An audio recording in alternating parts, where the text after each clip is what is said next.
I think this guy killed his own wife. The CIA got upset and they said, stick in your eye, pal. Can you track a spy? Sure. Piece of cake. Okay, we'll just use remote viewing to figure out how a UFO works. Okay. This Joe McMoneagle episode is one of the craziest episodes I think we might ever have. Joe, if you don't know who he is, he was Agent 001 in the CIA's psychic spy program. They picked him out of Vietnam because he survived so many death-defying things that the CIA figured he must have some intuition. And so I first learned about Joe more than a year ago, and most notably on the Shawn Ryan show, he sat with him for about 6 hours, and it was unbelievable. You're going to see that we got to sit with him for about 4 hours. And we found out afterwards that actually he thought he knew when it was supposed to end, and he thought we knew when it was supposed to end. And so it sort of wrapped up in a way that we were like, well, I guess we should cut it off. It's been a while, because he's just running from thing to thing. And if you've listened to our other episode with Alan Evans, she's the CEO of the Monroe Institute. She kind of runs the Monroe Institute, and Joe is like the star trainer at the Monroe Institute. It was just one of the most fascinating conversations. He's told some stories I've never heard before, and we really love diving in, because one of the things that I really wanted to figure out is he being truthful? Is he being honest, right? Not because, he's a reason to lie, but just these stories are so wild that you have to keep taking a closer and closer look, because you've got to decide whether you believe him or not. And so I'll say at the end of the day, I find him to be very, very truthful. And, I've seen most of the content about him online. He's always consistent. I've never seen him change his stories, and he just has so many of them. And also, when we're at the Monroe Institute, everyone is about love. It's not even that big of an organization. It's not like they have money as a huge driver in their organization. Actually, it seems like they're really trying to do something good for the world. It actually reminds me, this touches on like telepathy tapes, if you've gotten to take a look at those. But I think that he is quite unique, and he has a lot of special gifts. And so I think we have a lot to learn from him. So without further ado, here's the one and only Joe McMoneagle. What sort of work was the last work he did? Well, I've been remote viewer for 38 years. And before that, I was an intelligence officer. I spent most of the time overseas. So, if you work on something that's classified, do they ever let you know that it's declassified and you can talk about it, or you have to assume you can't ever talk about it? Yeah, I wouldn't be sitting here otherwise. Oh, okay. The CIA said that remote viewing never worked, so they declassified the whole thing, which was a mistake. Yeah. Because like right now, there's an unclassified museum at the National Security Agency. And it wasn't too long ago, if you said NSA or National Security Agency, you go to jail. And they now have a museum. It's everything in the museum is one of a kind, or they don't put it in there. And I'm in their museum. I'm a permanent display. Wow. My viewing. Wow. And they just took it out of the museum, and they're creating a virtual museum. So they're adding almost all my stuff, and it's going to be online. You'll be able to access it from anywhere in the world. Cool. And when they started doing that, the CIA got upset, and they said, stick in your eye, pal. You the ones that declassified it. Yeah, right. So, yeah, they said it didn't work. It worked for, 14 other agencies. Yeah. Yeah. Actually, it worked for them too, because we did hundreds of jobs for them over 20 years. For the NSA or the CIA? Both. Okay. Yeah. So, who did you like working with the most? U.S. Army. Okay. They're all okay. There's a certain level of arrogance when the higher you get into the, not the classified area, but the intelligence arena. They have different levels of intelligence. Yeah. Now they have a DNI. That's the person who is like in charge of all of it. And that person is usually politically chosen, so they don't know anything about intelligence. Right. Yeah, you could get people appointed to run operations who don't even believe in the tools that they're using. Yeah, that's right. That's crazy. That think it's all a bunch of hooey. And it's kind of disturbing, because when you're when you're out there risking your life, sometimes you'd like to know that they appreciate it. Yeah. Yeah. But right now, I'm a loser. That's right.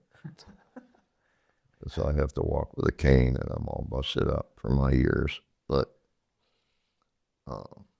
it doesn't have an effect on us.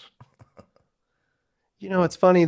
You were just telling us about all the different stuff you've had with all the different joints and replacements and everything. And Yeah. I've actually I've wondered whether metal in the body affects any sort of like Yeah, connection. it does, actually. It does. Yeah. Oh, I was going to ask if that What mattered. happens, usually by the time people have the kind of metal I have in me, they're, a couple of years away from dying. But I've had this since 1986. Okay.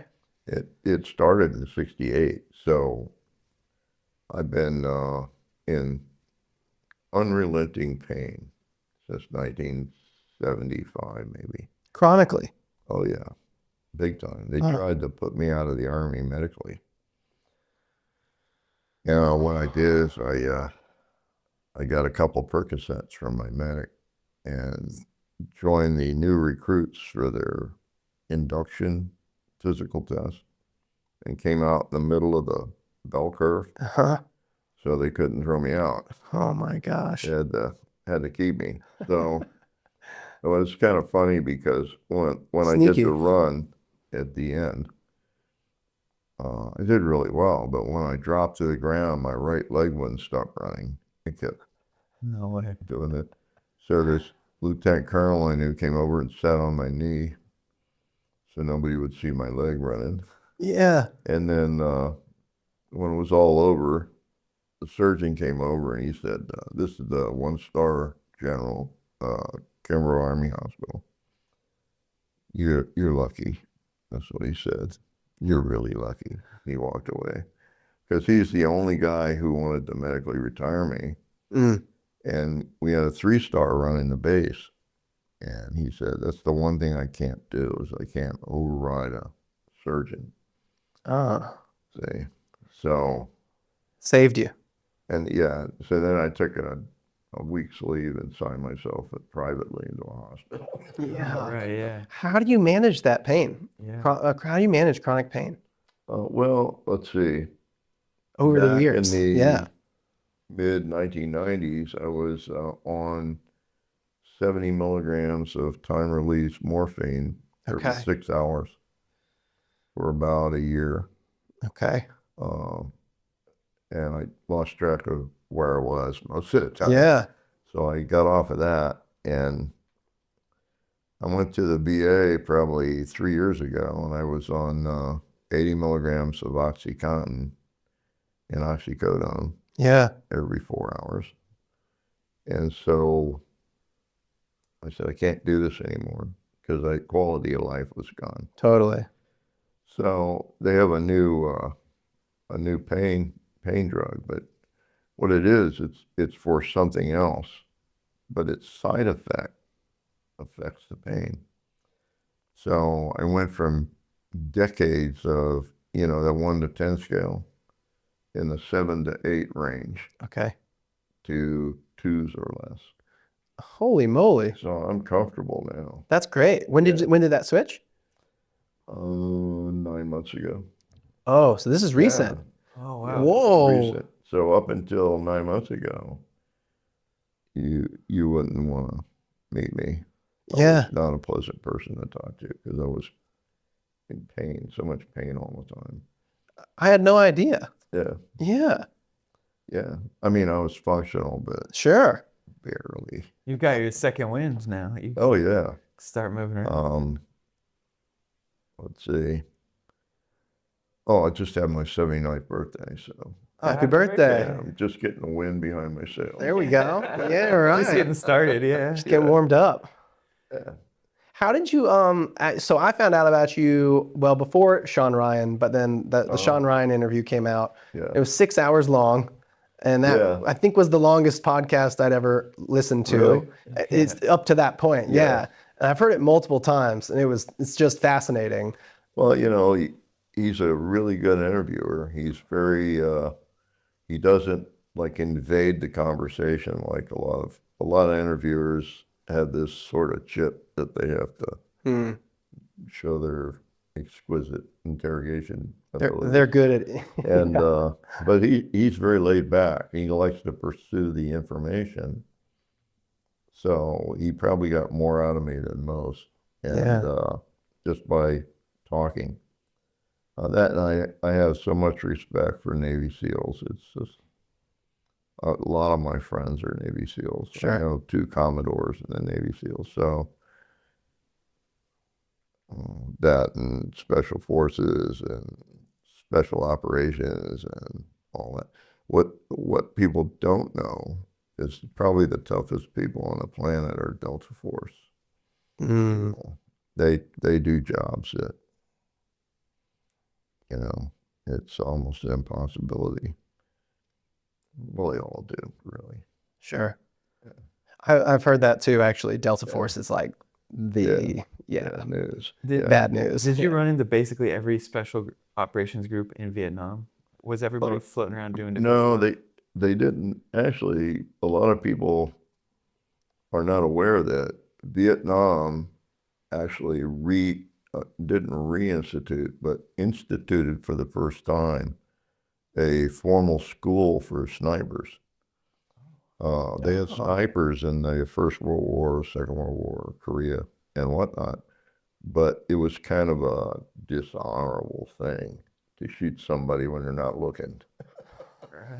But Really? Even by the yeah. Korean War? Well, when I first got to Vietnam, the unit I was in, we shaved our heads in the Mohawks Yeah. and carried a hatchet and a very long chrome blade and would scream a lot when we made contact. And it frightened a lot of people, Yeah. which is a good thing. That's the plan. And they took everything away from us. They said, no, that's against the Geneva Convention. You can't do that. Frighten people after death when you're attacked. No. You can't scare them when you kill them. Yeah, That's incredible. I was talking to a man the last time I was at the hospital. He came over and sat next to me, and I could tell immediately just by the way he was sitting that he was a veteran. So I said, "Are you a vet?" He said, "Yeah." I said, where were you? Were you ever in combat? He said, "Oh yeah." I said, "Where?" He said, "Korea." And Korea was nasty. That was a nasty war. And I said, so you're still here. That's a good thing. And he said, almost not. And he said, he told me the story where it was so cold. He and his best friend were sharing a double sleeping bag. So they're inside 2 sleeping bags. And he said they were so cold and frozen, they were in a bunker and he couldn't get out of the sleeping bags. Wow. And they got overrun. And all the unit took off, abandoned the hill they were on. So they're in this bunker. And then they hear this, the Chinese guys, or North Koreans, I guess, outside the bunker. Hey, Gia, you still alive in there? And they said, yeah. Come on out, you prisoner. And he says, come in and get us. No way. And they wouldn't come in the bunker. So they started throwing in grenades. And he said, we started throwing them back out. And in a couple would come and out would go a couple. And a couple went off inside the entry. And so said we were both wounded, but not seriously. And this went on for like an hour and a half. And it slowly petered off. And then there was no more action and they didn't hear anything. And about 2 hours later, they heard a voice and it was an American. We retook the hill. Are you guys still in there? Yeah. Wait. So they pulled them out. And he says, all around the outside of the bunker were dead Koreans. Oh, They killed themselves with their own grenades. That's incredible. And so I looked at him and I said, yeah, That's right. why you're still here. I said, the best thing you've ever done in your life is having great grandchildren. There we go. Yeah. So we pass each other in the hall sometimes in the hospital. It's like, I heard that it was known in World War II. The Americans were very well known for throwing grenades farther and more accurate than others. yeah, probably because we have a baseball history. That's right. Yeah. But they're like really heavy. You can damage your arm, your shoulder, your Sure. elbow. The problem with grenades is the quality control is not perfect. And you get the grenades in these round cans, and that's to try to prevent them from being mishandled. But you get the grenade out of the can, and you always put it inside a button pocket or a Velcro pocket because you don't want to catch it on a tree limb. And if you take the hand grenade and just tap it on like a white handkerchief, you'll see little specks. The little specks is rust. The only thing on a grenade that rusts is the pin. And in Vietnam, things would Rust quick. quickly. Yeah. Oh, yeah. The other problem was you try to explain to the younger people, when you throw a grenade in a jungle, the trees will throw it back at you. Yeah. More Yeah. times than not. So, they're just best left alone. Yeah. You can make booby traps with them or something, but Sure. throwing them isn't really a good idea. Yeah. So for maybe those who haven't seen some of the other podcasts you've been in, it would be great to get a little bit of just your background on sort of your time in Vietnam and then moving in. And, we don't have to spend a ton of time on it, but just for those who haven't seen. spend, my whole life in Vietnam. Yeah, that's fair. I saw parts of Laos and Cambodia as well. I was in, when I first got to Vietnam, I was in a unit that had about 400 people. It was a company, which that's impossible. It's a huge company. It was sort of thrown together. It was called the 330th Radio Recon Unit. And so when I first got there, I operated a piece of equipment. It's what they call a short-range radio direction finding. The first guy killed in Vietnam, a guy named Davis, was operating one of those. And you can't run with it because it takes 5 people to carry it. Yeah, heavy. And that's including the batteries and everything. And the guys that were doing the work for him, or South Vietnamese, when they came under attack, they disappeared. And he ran out of bullets, basically, and was killed. There were only like 5 or 6 of these in existence. So when I got to Vietnam, I got to play with one. Okay. And 2 of the teams that went out with them, no one ever heard from them again. They just vanished. And to use this, it's called short range for a reason. You have to be really close. And the problem with being really close is if they know you're in their area of operation, their AO, they'll release dogs. And Okay. a couple platoons will come out looking for you. So you got to be really quiet. Well, it's hard going through a jungle with like 180 pounds of equipment. To be quiet. But you get it set up, and then you have to move. You use the equipment, then you have to move right or left so many thousands of yards. That's difficult itself. And then, there's some other problems with it. And so when it was my turn to take one out, I intended to bring my team back. So I put a thermite grenade on top of it and called it a battlefield loss.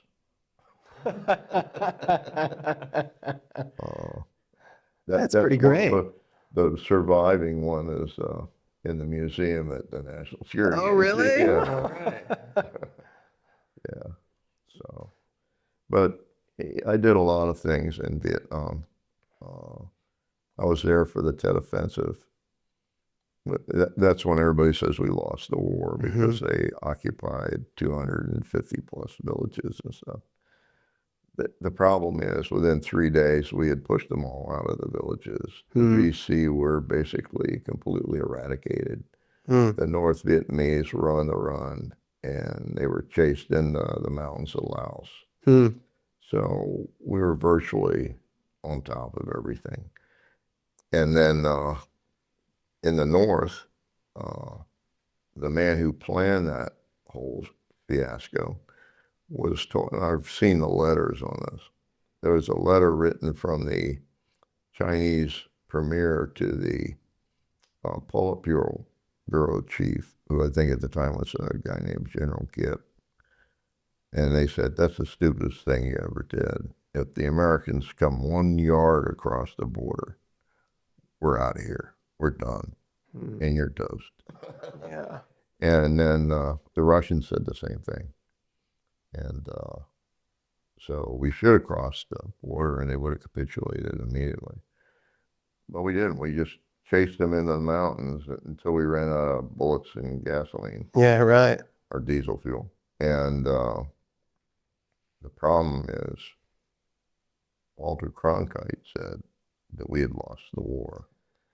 And that just took the wind out of everything. Oh my gosh. So the message was they shut everything down. And yeah. I think it was a good thing though. Too many people had died fighting that thing. Sure. And it was not a war I enjoyed fighting. Yeah. And mostly because I knew the history. Right. The Vietnamese fought for us all through the Second World War. And Ho Chi Minh, who was never a communist, neither were the Viet Minh, sent copies of their, he sent copies of the Constitution that he had written for consolidating all of Vietnam into a country, and asked our president for help in doing that. He was afraid the French would try to come back into Indochina and take over their plantations again. Sure. And our president didn't help him. And I've seen copies of the Constitution. It was identical to ours. Yeah. If she modeled it. It had quotes from most of our founding fathers. Yeah. And there are political reasons why we didn't and back the French up for reintroducing themselves into Southeast Asia. The problem is the French didn't do a good job. We had to go in and save them anyway. By then it was, perfect place for setting up a new government. Yeah. To consolidate everything to the south. But I don't know. I don't get too deep into the politics of it. I just know that politicians start wars and the military finish them. Yeah. When did you first realize that you were, maybe for lack of a better term, kind of luckier than most, or that you just somehow things just kept happening for you? Yeah, I get feelings. And when did that become? Was there a moment or that you realized like there's something going on here that Actually, I might not have never actually realized it. I just used it. Yeah. I was in a fire base, and my job, I was there temporarily because I was using some equipment there, intelligence equipment. And we were assaulted in the middle of the night. I think it was about 3 a.m. when they came on top of this.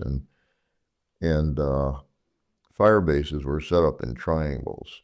So each fire base would support the other two. And my job, if that happened, was to go to the CTOT, the combat, I don't know what they call it now, operations tactical center, or what they call it. And my job was to take over the radios because I was well trained as a radio operator. And so I did that. I grabbed all my gear and headed for the bunker, the sea top. And when I got there, they had steps going down into the ground. I hit the first 2 steps and I heard this voice yell, "Freeze," and I stopped. And I actually looked to my left to see why I had to freeze, because that's where the voice came from. And the whole bunker dissolved. They got a zapper in there or something and blew it up. So all I saw was the white flash, and I woke up from 40 feet away. Got blasted back. Yeah, it blew me away. So I couldn't find a weapon or anything. So I just crawled in the nearest hole and had my knife, Yeah. probably a good sized rock. Yeah. And I just stayed there until dawn. And at dawn, they broke contact. And I never did figure out where that voice came from. Yeah. It was that kind of thing. And did stuff like that, has that happened to you your whole life leading up to that point? Do you think it was something Yeah. about near-death experiences that sort of spurns it No. on? No, my near-death experiences didn't come till later. So where I grew up in Miami, I had 4 sisters. They were all younger than me. Even my twin was 18 minutes younger. I never let her forget that. And so Like a good older brother. That's I right. had to, I took care of my mother and my 4 sisters in terms of the neighborhood. Yeah. I put the word out, pick on me, don't ever pick on my sisters. Because it was a tough place. Oh yeah, it was really tough. If you go there today, you do not stop at stop signs, red lights, none of that. You never unlock the doors on your car. It's just a really bad place. It wasn't, I don't have a memory of it being that bad when I lived there. We go fishing down at Florida Keys and come back with a truckload of fish and just pull into the big parking lot and give fish away to everybody in the neighborhood. And everybody liked everybody. Yeah. It was the gang stuff. You know, the gangs were always causing problems. So, Was your dad around? yeah, my dad, that's an interesting story in itself. My dad was born in Jessup, Georgia, and came to Miami when he was 12. And so he was there when they built, John Deere built a huge villa. It was like made from coral stone, and it was called Biscaya. It was huge, and it had like a fake galleon in the water behind the house. That was his party boat. But they just built it right there Yeah. on stone. Well, my dad worked on that when he was 16, carrying stone and construction stuff. He had polio, and his father left his mother when he was 14 and a half, 15 years old. And so he had braces on his legs. He couldn't get work wearing the braces, so he took them off, threw them in the trash, and then quit school. So he made it through whatever that is, 6th grade or something. Yeah. And went to work supporting his mother. Wow. He and his older brother, my Uncle Red, a whole different story. So he's out working. The only work he could get was carrying golf clubs at the golf course. They had 2 really beautiful golf courses back then. He's a one in caddy. Coral Gables. Yeah, he was a caddy. And he bet people that he could outdrive them Oh, when okay. he was 17, 18 years old. Side hustle. And they'd look at his legs and go, yeah, okay. And he did. He would outdrive them. He was a hell of a golfer. Wow. He could have been a professional, actually, if he didn't drink and smoke. No, yeah. Yeah. He got, by the time he was 15, he was carrying a bottle around his back pocket. Wow. But the guys he caddied for were mostly gangsters that would come down in the winter. They come down by train because the only way to get there was by train or square rig ship. And I have pictures of Miami when it was a square of green grass surrounded by palm trees and a wooden church on one end and a jailhouse and Wow. place on the other, square rigged ships Yeah. anchored in the harbor, that kind of thing. So he could never get any work other than labor. Okay. And when one leg is an inch and a half, 2 inches shorter than the other, you're walking on the pad of your foot, the front pad of your foot. And on concrete, over time, you create a callus Oh yeah. that's extremely thick and it goes right to the bone. Hmm. So he probably suffered agonizing pain his whole life. So he drank. And Yep. I knew he drank for that reason. At the same time, he did odd jobs to help the family. And so he did, what do you call it, fought with professional fighters as a Like training them. trainer. Oh yeah. Okay. He's a sparring partner. Yeah, Yeah. a sparring partner. Even though he grew up with braces on his leg, he Yeah. ended up being a sparring partner for pro Yeah, fighter. he brought a guy home when I was 12. Brought a guy home. We had spaghetti and meatballs in the kitchen. And I looked at the guy. The guy was huge. And I said, where's your nose? Because there's just this flap of skin hanging out. And he smiled, he laughed. He was a really cool guy. And he said, oh, this really tough guy took it from me one night. And his name was Rocky Marciano. Oh, World my heavyweight gosh, no champion. way. Yeah. So that's the kind of people he brought home. Yeah. And he taught me how to fight. So in the neighborhood, the thing was, it's not about winning. When somebody picks on you, you just have to hurt them bad enough. They don't want to come back for a second. That's right. Okay. That's right. So that sort of kept me out of the gangs. And other than that, he was just a gentle person. Hmm.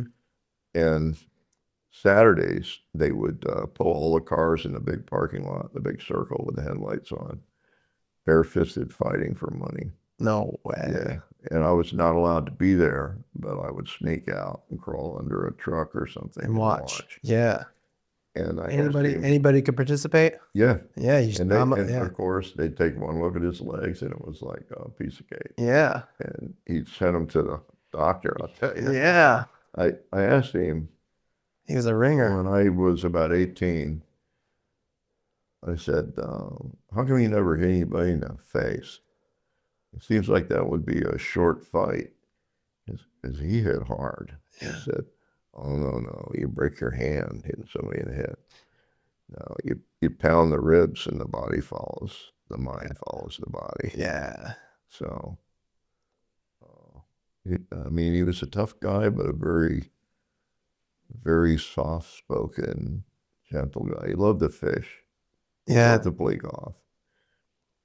I remember he came home once with a broken ankle.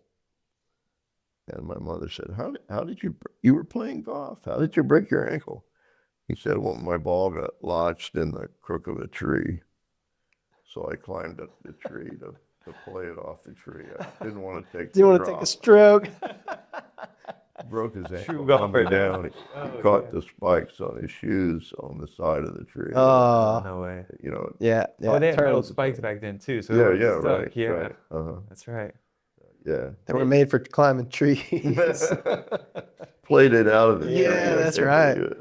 I guess there would have been a lot of military guys around like the fight scene back then. Did you think you'd go into the military when you were young because you were inspired to? Or? No, I'll tell you exactly why I joined the military.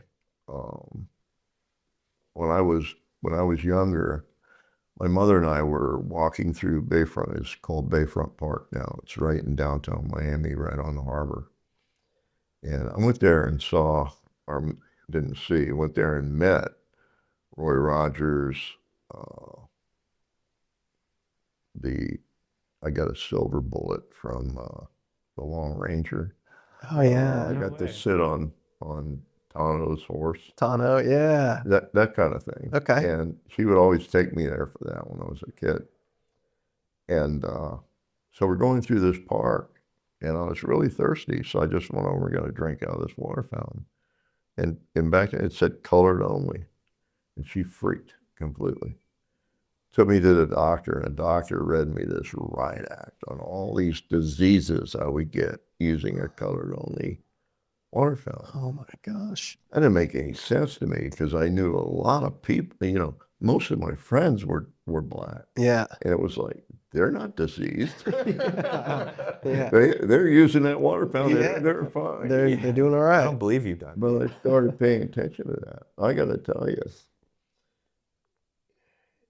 back then when I was young, I have to tell you, Florida, specifically the Miami area, was some of the most prejudiced area I've ever been in, and it offended me because, like I said, most of my friends were Haitian, black, Cuban refugee. Yep. I remember when we got 500,000 Cubans into Miami, and you know, it was a huge problem because they took a lot of the jobs because they were coming from Havana, where they lived working in the casinos and the big hotels. So they came to Miami, and in Miami, on Miami Beach, if you work in a hotel in Miami Beach, say you're a doorman or something, you bid on your job. That's how important it is. You make a lot of money doing that. And so you literally bid and buy your own job. Wow. And so they came to Miami. You pay the guy that has the job to take his job? No, or you pay the hotel. The hotel to get And the guy job. who pays the most out of their salary Gets the job. Got it. Well, they were coming out of a hardship into a place that had lots of really great hotels and things. So guys who have been the chefs and the, you know, the bartenders and the health bar workers and all that were making good money. And when all the refugees came into town, they came equipped to do those very jobs. Sure. So I had a lot of friends who never got to go places or go to school. Myself, I got sent to an all-boys high school run by Jesuits, Brothers of the Holy Cross, and that was paid for completely by a Monsignor in the church. And I worked Saturdays answering phones and stuff at the church. But they paid all my educational expenses, so I was lucky. Wow. That's great. And when you're trained by Jesuits and monks, there's no prejudice. Take my word for it. Yeah. Yeah. Except maybe, I guess, those who might mouth off at them or something. Yeah, right. Against the undisciplined, maybe. So, you know, I got a scholarship. It was a full scholarship to University of Miami. I went one day. I went and bought all my books, registered, got all my classes set up, and then I went to the orientation. The orientation was like 1,200 people in this big auditorium. Couldn't hear the guy up front. He was talking away, and everybody around me was talking.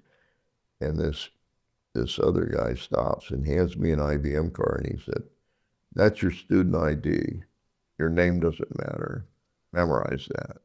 It was like 28 numbers. And I said, "You're kidding me. I just came from a high school where the biggest class I had was 12 people." Sure. So this isn't going to work. It's pretty overwhelming. Yeah. Yeah. And obviously, it was very obvious to me this is a party school. Okay. Yeah. Yeah. Even So I told the guys around me, I says, "Anybody need any books?" yeah. And I just blown all my savings on those books. Right. It was like $400 back then. Yeah. And they just stripped me of the books. So I said, "See you later." Really? Yeah, I went downtown and Not for you. I was going to join the military. Okay. But I visited every single one of them, even the Coast Guard. Okay. And took a couple of my buddies with me, and we were going to all join together. So we split up, and everybody went to different places, and I went to a number of them. And when I went in to see the Army guy, Vietnam was just starting to build up. And he looked at me and he said, "Where'd you go to school?" I told him. He said, "You don't want to be in here." "Why not?" He said, "All we're going to do is turn you into a bullet catcher and a bullet launcher. Yeah. And you're Wow. too smart for that. That's pretty honest. Go somewhere else." Yeah. So I went and I checked Navy and Air Force, and you get these stories, oh, you'll have a private room, you'll be visiting countries all over the world, it'll be an adventure. Sales pitch. Yeah, sales pitch. Yeah. You get pitched by all of them. Yeah. So all my other buddies were getting that too. So we all came together. They said, "Well, I think we ought to all join the Navy because they travel and we get to see all those countries." I said, "No, I'm not going to join the Navy." "Well, what are you going to do?" I said, "I don't know." So 2 of them went off and joined the Navy. The rest didn't join anything.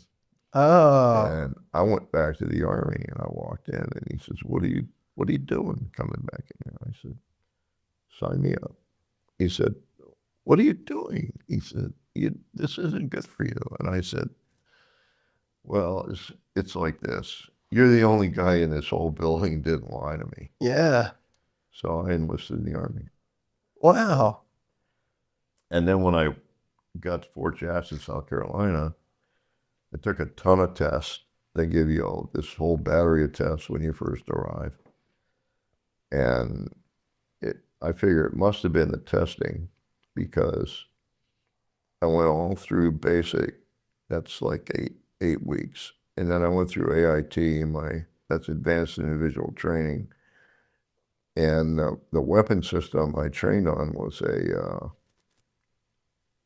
they call it a Sidewinder back then, but it was 6 106 recoilless rifle barrels mounted like this on tracks. Wow. Fast. Wow. Yeah. And it was a bunker buster or, it was just a weapon for like shock and awe. Yeah, right. You just pull the lanyard and all 6 rifle barrels go off. That's wild. And so I got through AIT, and they called me in the order room and said, "The Army saw fit to obsolete your weapon system. They're turning them all over to the South Vietnamese, so go find another job." No way. Yeah, so I'm walking around on the base for 2 days. I don't like anything. It's like, oh, this is really going south in a hurry. And I go in they had a beer hall connected to the post exchange, the PX. So I went in there and I'm drinking a whole pitcher full of 3.2 beer, which I got to tell you, it's bad. That's bad. Almost as, well, Old Milwaukee was pretty good. Oh, yeah. Yeah. The cans just rusted. That was the only thing wrong with it. Yeah. All right. So I'm sitting in there by myself because it's a training base and it's like 2 in the afternoon. And this guy came in, a civilian, and he went all the way to the other corner and sat down. So I yelled at him. I said, "What are you sitting way over there for? We could at least talk if you were over here." So he came over and sat with me and he asked me what I was doing and I told him. So he gave me his card. He says, "See me tomorrow morning. Maybe I can help you."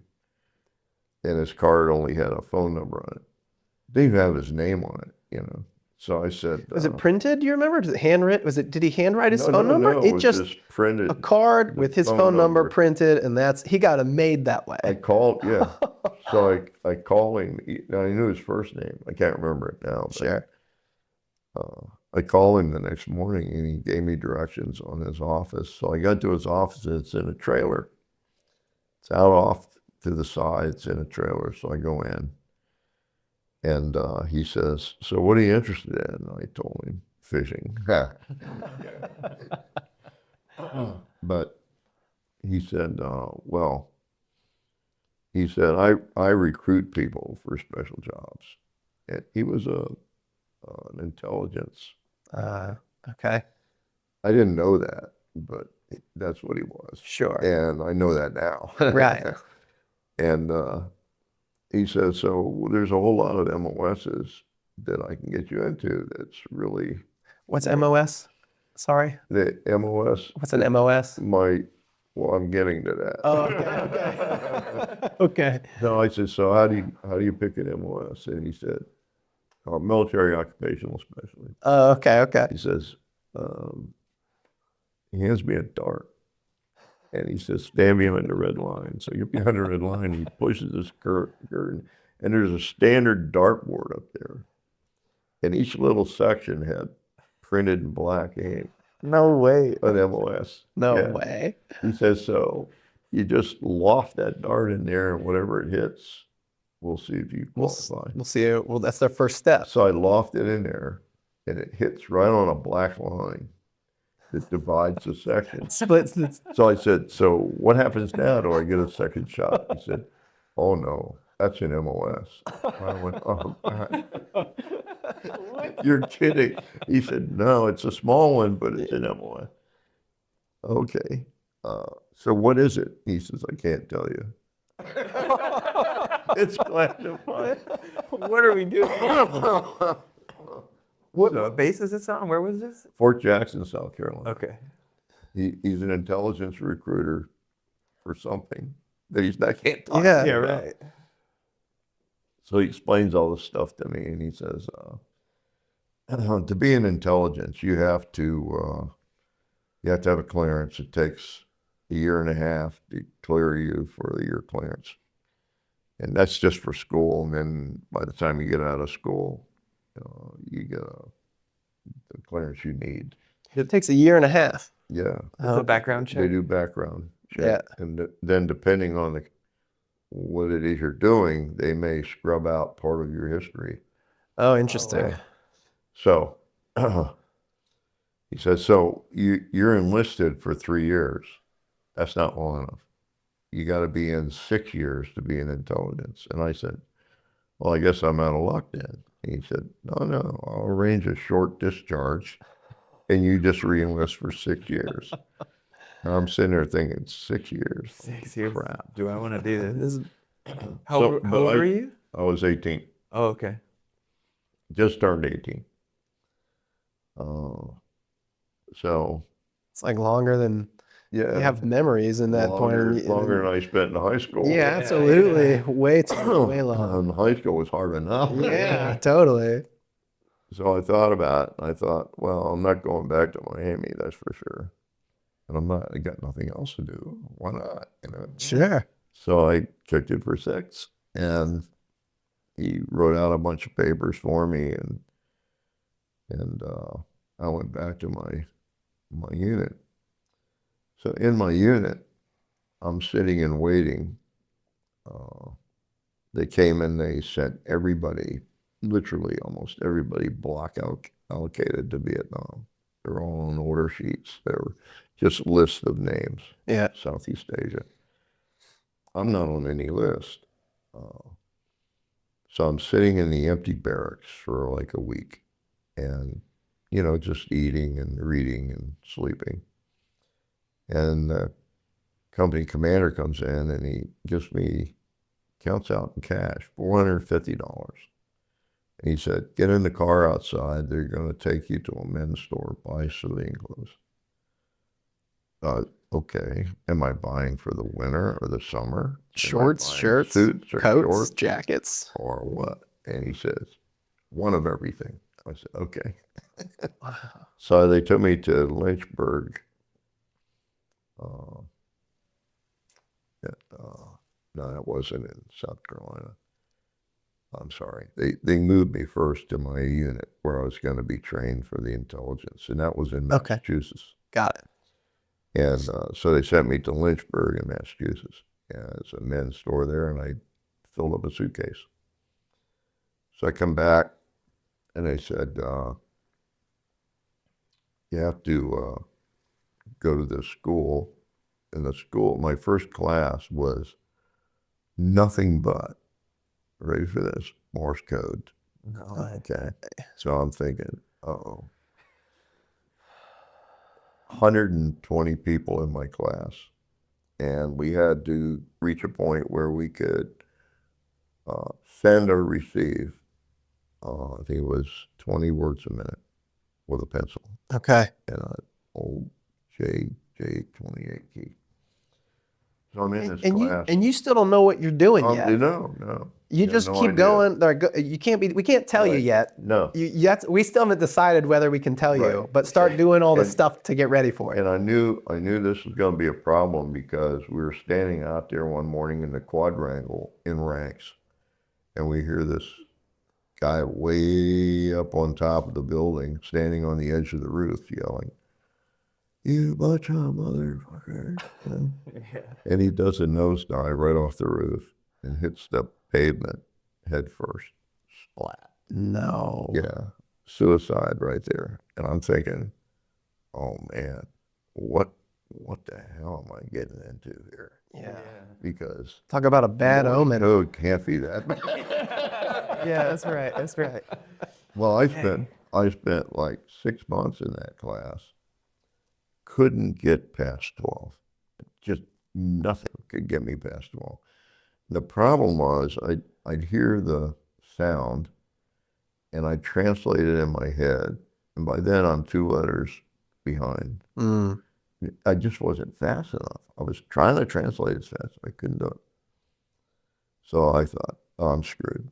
So this is on Sunday night.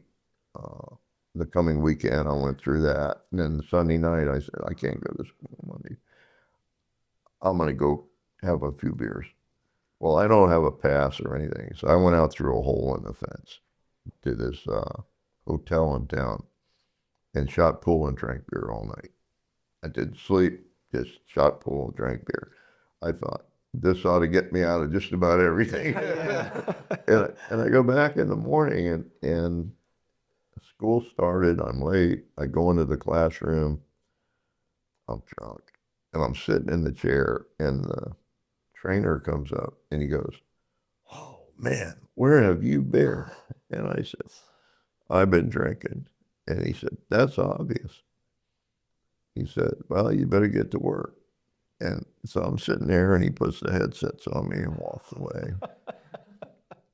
So something in my head went pop. I mean, just pop. It clicked. And I passed 12, 15, 18, 20, 22. No way. So I'm two over. Yeah. No way. That day. No problem. Within Right like there. 2.5 hours. Yeah. Wow. I'm not even thinking anymore. It just happens. Yeah.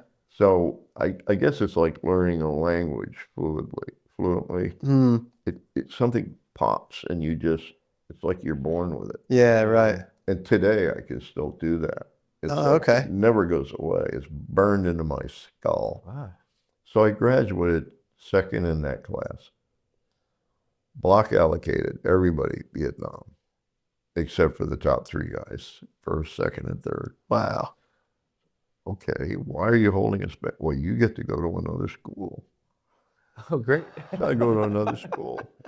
And the other school is how to operate a Russian transmitter, a Chinese transmitter, a Korean transmitter, a Czech transmitter, all these different radios, how to operate them and use them, because you can't read the dials, you can't read any of the stuff on them, and some other things. That school was like, I don't know, 15 weeks, 14 weeks. And you're getting paid? Is it? Are you Oh, part? yeah, you're in the Army. You're on the clock. Oh, yeah, I was Yeah. getting, let's see, $52 a month. All right. I was You're living that high life, man. Yeah. Okay. What's the next When I school? joined the Army, I had a temporary job working in the warehouse when my dad worked. I was making more money than he was Wow. in like 2 months Yeah. since I graduated. Wow. So I'm in the Army and making a whopping $52 a month. Yeah. Pays good. Yeah, good pay. And spent it all that one night in a On hotel. the hotel, pool and beer. And so I graduated first in that class. other guys, and this is like a class of 22 or 24. I can't remember now. Block allocated Vietnam, except for the top 2 guys. I get to go to a third school. Third school, dead of winter. I was the only guy that showed up in like civilian clothing. Everybody else is in Marines, civilian, Navy, civilian. There's like 6 of us in this class. Spent the entire 3 months of winter in the woods. No heat. I didn't see a heated tent up to my butt in snow. I mean, it was fun. Wow. Can't tell you what that was all about, but I had a great time. Okay. It was, So that's a secret third school. yeah, right. We can't know. Secret third school. So What? I What graduated what- first in that class. Was it physical? Was it meant? Was it? Yes, all of the above. All right. Okay. So- yeah. But it's intelligence focused. Yeah. Okay. Yeah. Okay. So I graduated first in that class. The other guys just went places I don't even know. Yeah. I'm sitting around in the barracks for 2 weeks, again, eating my meals, reading, and sleeping. They came and got me one night. They took me to an airport where they had a C-130, and I had to stand there and sign for all these pallets loaded down with classified material. Had to sign for all of them, and then put me on board with my suitcase. And we made 6 stops between 9 o'clock at night and dawn. And every time we stopped, I was signing off stuff to people with orders to get it, and Yeah. their IDs and all that. We got down to 1 box sitting on a pallet in the last stop, and they said, sign here. I signed for that box. Got my bag and my box and got Yeah. off the plane. Plane took off. So I'm sitting there, crack of dawn, You don't know where you are. have no idea where I am. You're in America? No, No. no, Okay. but Okay. You're okay. Yep. All right. this is fun. Yeah. This is Okay. wild. So I'm sitting there and I'm looking around, and over here I can hear the breakers of the water breaking on the beach, and it's the water is like black, so dark purple black. I know that's ocean. Over here, right off my left shoulder, is water as far as you can see, but it's this light turquoise color. So it's like, okay, so this is shallow, this is really deep. And this where I'm sitting is only maybe 3 football fields wide. How's the temperature? As far as I could see that direction, as far as I could see that direction. It didn't get any wider, it just sort of went away. And I'm sitting there, nothing. Tin shack, sitting on a log, It's hot, cold, normal, super warm. super warm. Yeah. Okay. And I'm wearing basically a suit. I took the tie off, and this baby blue Jeep pulls up, and this guy gets out. He's in black shorts, a white undershirt, white T-shirt, and flip flops. And he walks over and he says, "Are you Joe?" And I said, "Yeah." He says, "I'm Sal. I'm your new boss. And I'm only going to say this once. I'm a warrant officer. Don't ask me again." And I'm like, okay, get in the Jeep. So he got in the Jeep, and I'm on a Lutheran in the Bahamas. I'm like a $25 Whisper jet round trip from Miami. Oh my gosh. Yeah, just like right Yeah, there. right there. Lutheran in the Bahamas. Yeah. I'm in a downrange base from Cape Canaveral where they launch rockets. And Okay. I logged I was there 18 months. I logged 4,000 plus hours of diving and spearing fish. Scuba and snooba. Yeah, Yeah. spearing fish, eating lobster, Yeah. pretty much not doing anything Having a- except Fishing. except my cover. You know what my cover was? Air Sea Rescue. What rescue? Air Sea Rescue. Air Sea Rescue. Saving people going down on yachts. Yeah, right. I can't tell you what the job was. Sure. But there I am for 18 months. I was the only one that extended 6 months. Wow.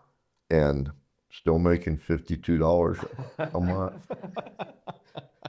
But I'm on a base that's got maybe 800 people on it, and they're all working for Cape Canaveral. It's a downrange telemetry tracking site. It's a William Bendix, RCA Victor, Pan American. They're all civilian engineers.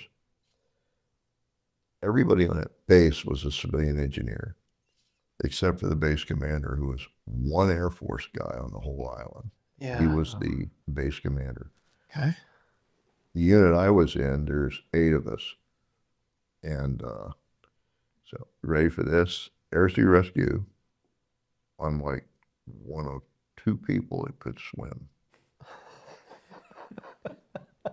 This is United States Army, and I'm thinking, why isn't this a Navy job? Yeah. For real. So I taught everybody who couldn't swim how to swim.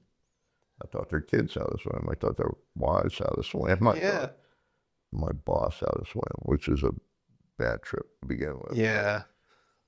So the island is it's all people related to this, or are there locals? No, it's like deserted. There's almost no people on it. It's the bread basket of the Bahamas. It's where they grow all the food. Yeah. Oh, okay. So it's all farms, as far as you can see. We used to hunt. You're not allowed to have a gun there either. Oh. Although we had a few. Yeah, of course. Yeah, they're locked away. But Okay.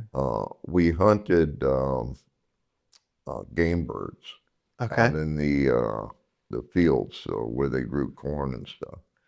But you couldn't hunt them with a gun. So we would sight out a Jeep and hang off the side of the Jeep with a badminton racket. No way. Yeah, wait. No way. And rip down through the fields, and when the bird would go, we throw the bird in the back to Get another one. Yeah, I'm not kidding. This is wild. But while I'm there, Pre-smartphones, you know? What's your rank at that time? at the time, since I graduated so high in all the classes, I was a corporal. Okay. Okay. So, and my boss there was a staff sergeant. We worked in pairs. So my true boss was a warrant officer, but the guy I worked with every day was a staff sergeant, and he was supposed to show me the ropes. And so I showed him how to fish, how to swim. He showed me the ropes. What happened is the Bahamas went independent from England and didn't want any help from America. The problem was this island's 116 miles long, 300 yards wide, anywhere. It has one hill that's 52 feet above sea level and 2 cops, one at each end, and they ride bicycles. And they wear that beautiful red, blue, and white uniform with the pith helmet and the nightstick. Great. Bobbies, you know. So, but there was never any trouble on the island. Just a lot of refugees and some other issues. But so it was not a bad job. It was a great job. And I loved it there. And $52 a month. At some point in there, we got a huge pay raise because the Army had fallen so far behind. Okay. And my pay went from 52 a month to 185 a month. No way. Here we go. Your time. Yeah. That was like, On okay. me. So, but I got to know all the locals, especially a guy named Maurice, who I think was a hitman out of Haiti. And, Wow. But it was a good tour, and when I left there, Vietnam. Okay. But just before I left there, we had a serious hurricane. I've been in probably 12 hurricanes in my life, being in Miami. This was the only Class 5 hurricane I've ever been in, and I hope I never see another one.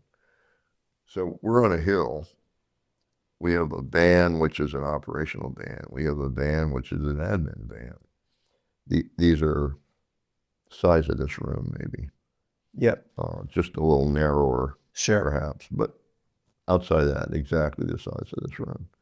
2 of those. We have some stick-built maintenance equipment and whatnot.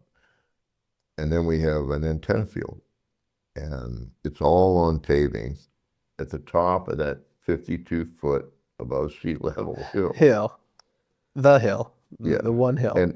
And this Class 5 hurricane arrives and sits on us for like 14 hours. And did you guys know it was coming? Yes. You did? Yes, absolutely. Okay. So everybody packs up and goes down to the runway where there's a C-47. That's an old Goonie bird, tail dragger. Yep. Sitting on the runway. And my boss said, what I want you guys to do, it's me and my partner, when the wind gets above 75 knots, wrap all the Class 5 material up in black plastic, throw it in the Jeep, run down here, because we're only like a quarter mile away. Run down here and offload on the plane, and we'll get out of here.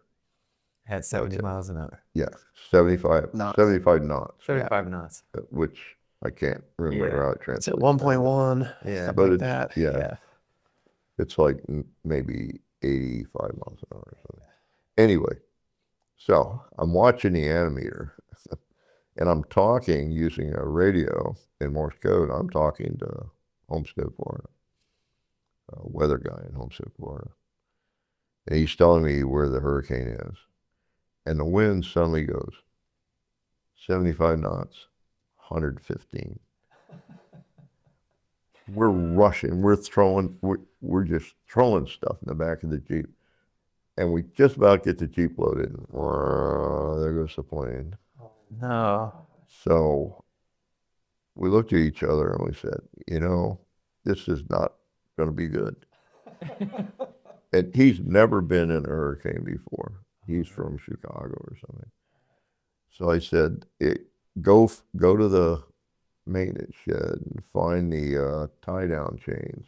Because when they delivered these vans, they had to be coming in on a lowboy. Yeah, sure. Chained to the lowboy. Uh-huh. So he goes to get the chains. Good and idea. I started driving these 2-foot stakes into the coral. Because this whole hill is just a mountain of coral. Yeah. So I drove the stakes in the coral, and we chained these things down, and he and I both jumped up and down on the crank to get it as tight as we could get it. 115 knot winds. Yeah. Oh, by then it's up to like 130. Yeah, And sure. climbing. So we get everything of value into that one van. That was the operational van. And just as we're ready to get in there, 2 wild dogs went right in the van. Doop, doop. I'm going, get out. It's not going anywhere. Yeah, and you don't want to kick them out because No. it's a hurricane. So we go in, we welded the inside seam of the door. You had a welder, Yeah. and you'll just We have all this put some equipment. tacks on it or something. What we did is we wrapped the inside part of the door. There's a 5-pin door, Okay. steel door. Oh, yeah, okay. Wrapped everything with 1-inch ground wire. Welded everything in place. So it was completely sealed. We're starting to hear these rocks and things hitting the side of the van. The wind's starting to pick up. We're in this van for 20 hours.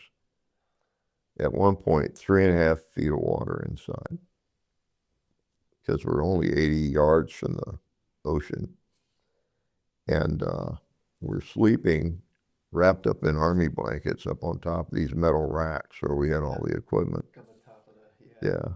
So we're sleeping on top of the racks. Dogs are up there. With the dogs in the Yeah. in the blanket with us. But if you touched them, it's like, don't handle me, man. It's like, oh God. 20 hours we're in there, and it was horrific because we didn't know when if the van's shaking violently. We didn't know when something was going to happen. It was going to be like terminal. Yeah. Your nerves must be Yeah, it completely. just totally on edge. And I was talking to Homestead till the wind got to like 150, and my antenna just went right off the van. So that was it, no more talking to Homestead. And they were really cool. They were trying to calm us down. It'll be all over in a few minutes, Yeah, okay.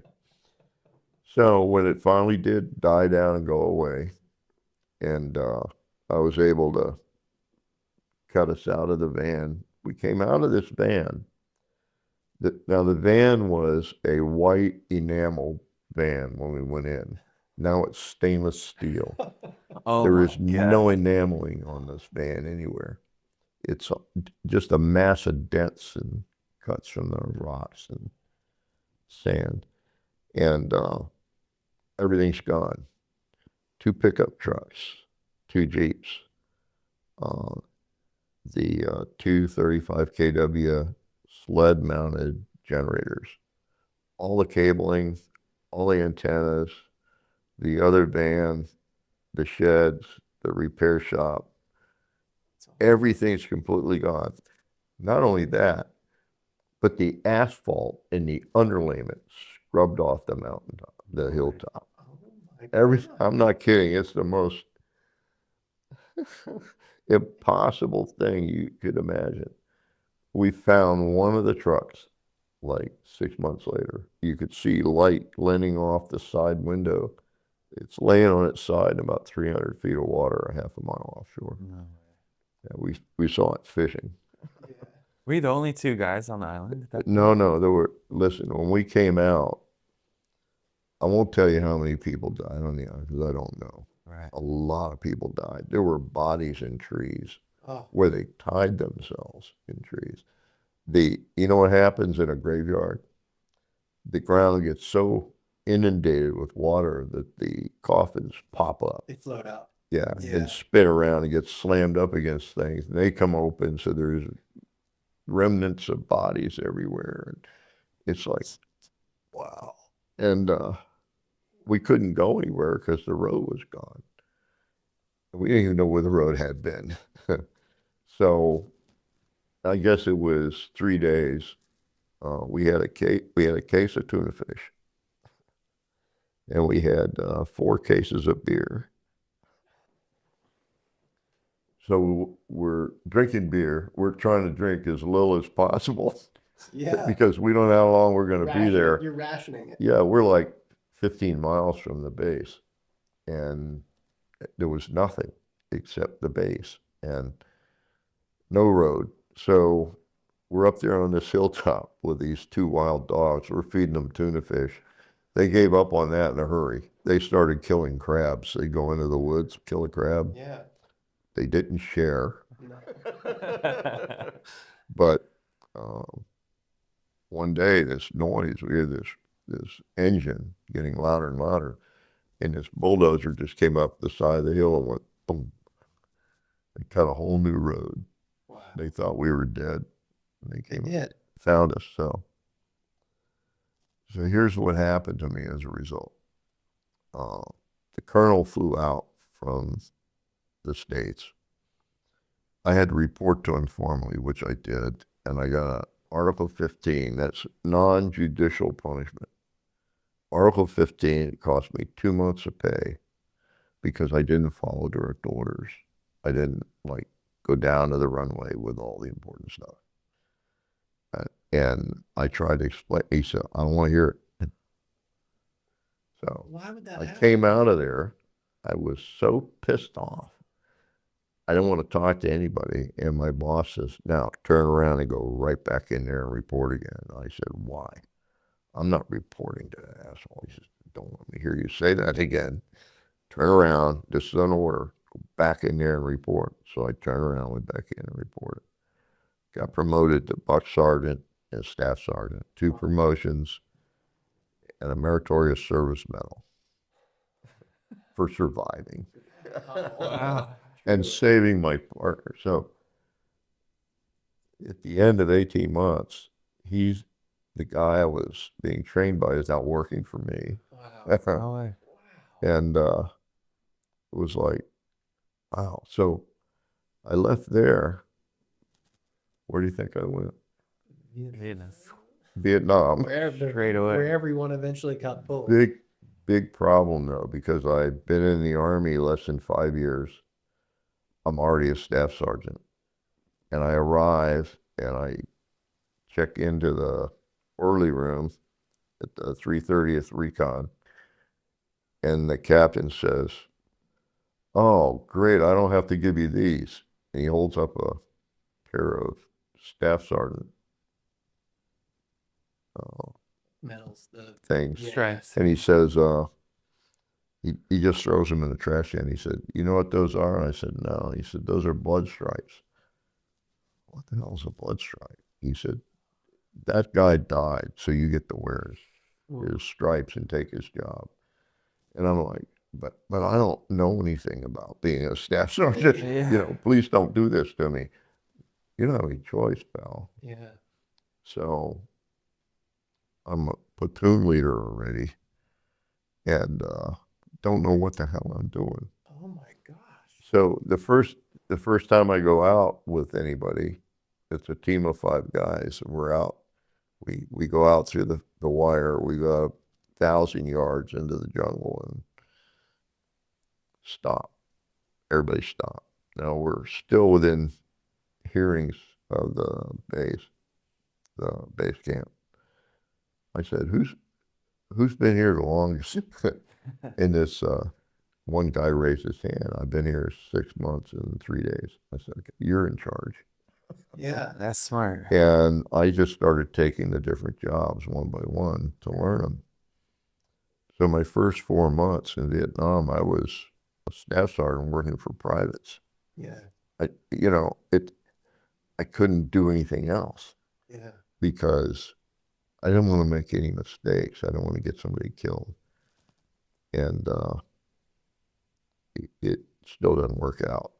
Yeah. It still was hard. So by the time I came out of Vietnam, I was in E7, so I was a really young sergeant first class, and then spent the rest of the time almost overseas. And I go Europe, Korea, Europe, Thailand, Europe, Wow. different places, and learned a lot doing that. But I was in E7 for 12 years in grade. I couldn't get promoted. Yeah. And I had a boss, a colonel I worked for in Germany, and I said, we were drinking coffee one night in his office. I said, how come we can't get promoted? I can't even see a promotion board. It's like, what's going on? If we promote you, we lose you. And we don't want to lose you. Oh my gosh. So they promote the idiots to get them out of the unit. And the guys who are worth their shit put up with it. Oh, that's incredible. Well, in the end, it paid off. After almost 15 years overseas, I get orders for the headquarters. I'm not going to headquarters. I'm not going to push papers. I've been in an active job Yeah. my whole life. I'm not going to go and push papers. So I called this, I had a special number. Is that going to bother us? No. Okay. So I had a special number I could call at the Pentagon. So I called this young lady up and I said, I can't go to headquarters. You got to fix it. And she says, all the special ops people have these special phone numbers they can call. Like, I don't want to do this. Oh, you want something nastier? Yeah. Okay. Is it hot and wet or mangy and cold or? So I called my favorite number up and I said, I can't go to headquarters. You got to change it. Let me check. So she puts me in a hole and she comes back. She's like, I can't change this one. It's the 3-star that runs all the intelligence in the Army has demanded your presence. And I'm like, oh crap. What else can I do? I can't help you. There's nothing you can do. I said, I'm thinking for a minute. So I said, what's my ALAT and DLAT scores? That's for languages. Okay. She says, oh, you matched them both. And I said, what language can I take? And she said, any one you want. And I said, how about, I want to learn to read, write, and speak Mandarin. She said, oh, that can get you out of the headquarters. It's like 2 years at Monterey, immersive. Okay. Cool. So she cuts orders for me. That's I pretty get creative. the- Yeah. That's very creative. So yeah, so I go to Monterey. I arrive at Monterey on a Saturday, and I'm unpacking my duffel bag, and the orderly comes in and says, "Hey, Sarge, there's some general on the phone. He wants to talk to you." So I go to the orderly room. Hello, this is General so and so. His name was Roy. He says, "Do you know who I am?" I said, "No, sir, I haven't got a clue." Well, I'm your new boss, and I want to know why you're in Monterey, not my headquarters. And I'm like, oh, well, the Army saw fit to train, cuts me right off. He says, my office, Monday morning, full dress uniform, and don't let the screen door hit you in the butt. Slams the phone down. And the orderly, all the way across the room, now this is a phone receiver, says, sounded like an order to me. So I'm jamming my clothes back in the duffel bag and went to the headquarters. So I get to the headquarters late Sunday, and they put me in officers' quarters. I said, what's going on? Well, they have no room in the BOQ, or BEQ rather. So they put you in the BOQ. Okay. Monday morning sharp, 9 o'clock, I reported dress uniform to the general's office. And I'm standing at attention from his desk, and he says, okay, everybody come in. All these people come in. I don't even know who they are. And he comes. 10 people, 50 people? Oh, 15 anyway. I don't know for sure. 10-ish. Yeah, 10 to 15. And where was somewhere. this? Where, It's in his office. but where's the, like, what's the, Oh, this is in Arlington. oh, in the so you main went from Monterey headquarters. to Arlington over the Yeah, weekend. Okay. yeah. This is the main headquarters for the Army Intelligence and Security Command Okay. worldwide. First time in Okay. Arlington, or? Oh, I've never seen the place before. Okay. Okay. And it's got like, I don't know, 250 officers there and a handful of enlisted guys. And so all these people come in, and the general comes up in front of me and he says, how'd you like to be a warrant officer? I said, sure. No board. He just makes me a warrant officer.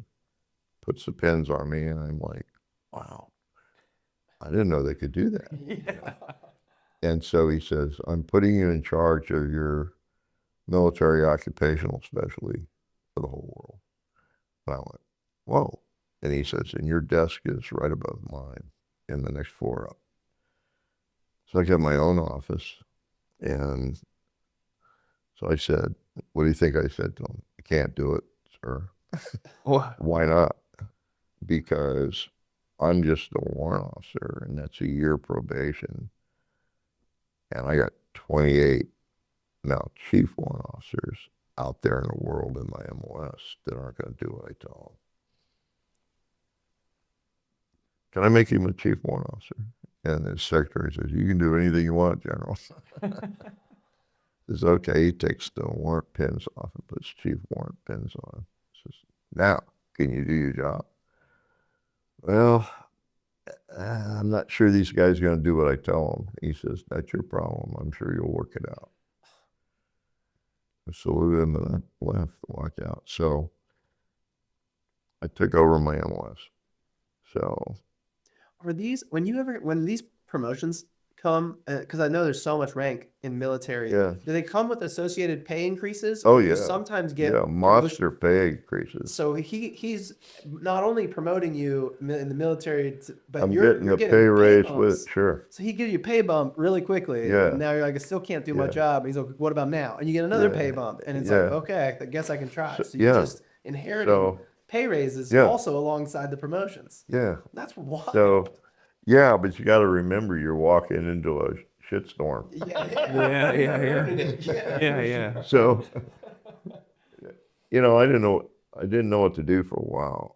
I just knew these guys, they're going to know how this happened. They're not going to do anything I tell them. So, what I did is I selected some of the ones that I knew were going to be hard to handle. And I brought them all to the headquarters. And I put up these whiteboards and had some information on them, like my duties. And I told these, now these are just some of the guys who I knew was going to be a problem. Sure. I said, study the whiteboards and I'll be right back. And they did. And I came back and I said, y'all understand the duties here that I have? Yeah. And they're all sitting there thinking, yeah, better you than me. And so I said, who wants to trade? Yeah. Guys are sliding down in the Yeah. stairs trying to hide. Yeah. At least these guys were. So I said, okay, go back to you. I hear one growl. I'll be there. You'll be here. Yeah. Never heard a word. Wow. Well done. So that only lasted a year. Okay. And I thought I was doing a pretty good job. And then the general calls me in one day and he says, I want you to go out to Stanford Research Institute International. I said, what am I doing there? He said, you're going to garner as much information as you can on this new thing called remote viewing. It's a Hinky Project they want to start, and I don't know what it's about. I got this gut feeling I don't want to know what it's about. Yeah. But I need somebody to watch my back. So he sent me to Stanford. So I'm out at Stanford, flew out there and introduced myself and said, I got all these questions about this stuff. And I started asking them. I said, hold up, if you really want to know about it, you need to do a couple. You learn more that way than any other way. So Who was the first person you met out there? I met Hal Putoff and Russell Targ. And so they had me do some remote viewing. I did 6 in like 3 days. And turns out and these are all done completely blind. The people that are in the room with you don't know. You don't know.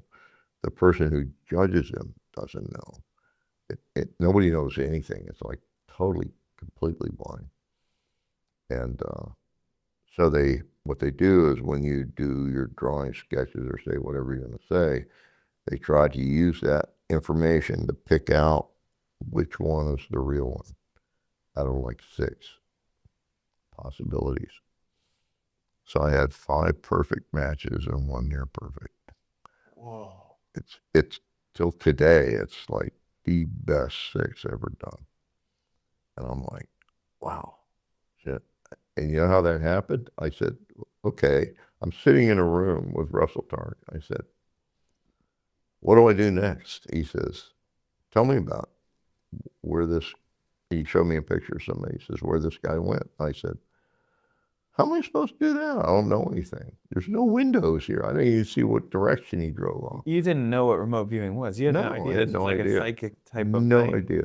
He's just asking you questions. Well, he didn't even do that. He just said, tell me where he is. Yeah. And how do I do that? He said, invent something, whatever pops in your head. And so that's what I did. I just invented whatever was coming into my head. It turns out it was like, the first one was these drawings, like a bicycle rack of buildings, trees, this massive stuff. Well, it turns out it was a pretty good description of the art museum on Stanford campus. Guess where he was? Art museum on Stanford campus. So it was that kind of thing. And so I came back to the headquarters, confused, knowing pretty much what it was about, but having a hard time dealing with it. Yeah. And how am I going to explain this to the general? So I wrote a kind of a draft on the way back on the plane. So I go through my office. I was going to like polish it there, type it out, and give it to the general. My desk is empty. What the hell? So I go down to the general. I got my notes and walk in. I start telling him what it's all about. And I said, my desk is empty. I would have done our formal report, but why is my desk empty? Yeah. He said, well, they're starting this project at Fort Meade. And he said, I'm telling you, this is really hinky, this stuff. I don't know what it is about. It scares me. So I'm sending you to Fort Meade. Now I'm going to tell you what I actually did. I got down on one knee, got down on the floor. General, please do not send me to Fort Meade. And he's looking at me and says, why not? And I said, this is a career killer. This is going to tear my career up. No one will take me seriously. Nobody will take anything seriously. Yeah. It's like, this is like hanging me out. They used to hang pirates in a iron cage out in front of the city. Yeah. Might as well have been. Yeah. So Did the other chief warrant officers know you were getting sent there, or you just disappeared? no, I don't. For them, you just disappeared. I don't care what they knew or Yeah. didn't know. So I just didn't want to go. you know. And he says, no, he says, I need somebody there. I need somebody to watch my back. And he said, I trust you. So I'm sending you to Fort Meade. He was afraid of this studying. Many of these people were. He was afraid it would come back and be associated with him. Oh yeah, wash on him some negative stuff, and So he was trying to put you in there to separate himself from it. no, he was trying to get somebody in there that could warn him if it was going south or going crazy or whatever. So I did what you have to do in the Army. Is I stood up, snapped attention, saluted, and said, yes, sir. Yep. Cut the orders. I went to Fort Meade. Did the best job I could. What were That's you how doing? I got into it. Well, actually, I have a question. The first time that Russell Targ was asking you to trace targets, was you probably didn't have any ego involved because you didn't even know what you were doing. Well, what happens first time anybody does something, the ego-driven part of the mind goes, I don't know what's going on here, and I can't be wrong, so I'm going to back up and watch. I don't want any part in it. I'm going to see how this works, what happens. The problem in this case was it was 6 of them over a 3-day period, so I was completely confused. So I was just responding the way he told me to. Yeah. And they weren't telling you if you got it right after each one. No, you went all don't 6. know. Nothing. You don't know. You all 6 were blind. Even from the They don't previous tell you. results. They don't tell you anything. Yeah. And So you could never think, oh, I got 4 for 4. Oh, I'm 5 for 5. Or, no, you never no. knew any of those. At the end, they said you did a really good job. Got it. Thanks. It's like, Yeah. and if you join this unit, you only have to do 6 years. That's what they do, when they got a really nasty thing they want you to do. And You got a great salesman. Man. yeah, if you knew some of the places I've been and some of the jobs I did while I was in the Army, like before this, you'd go, oh man, you were screwed to the bone. Yeah. I was out of MOS more than I was in MOS. Wow. And I was,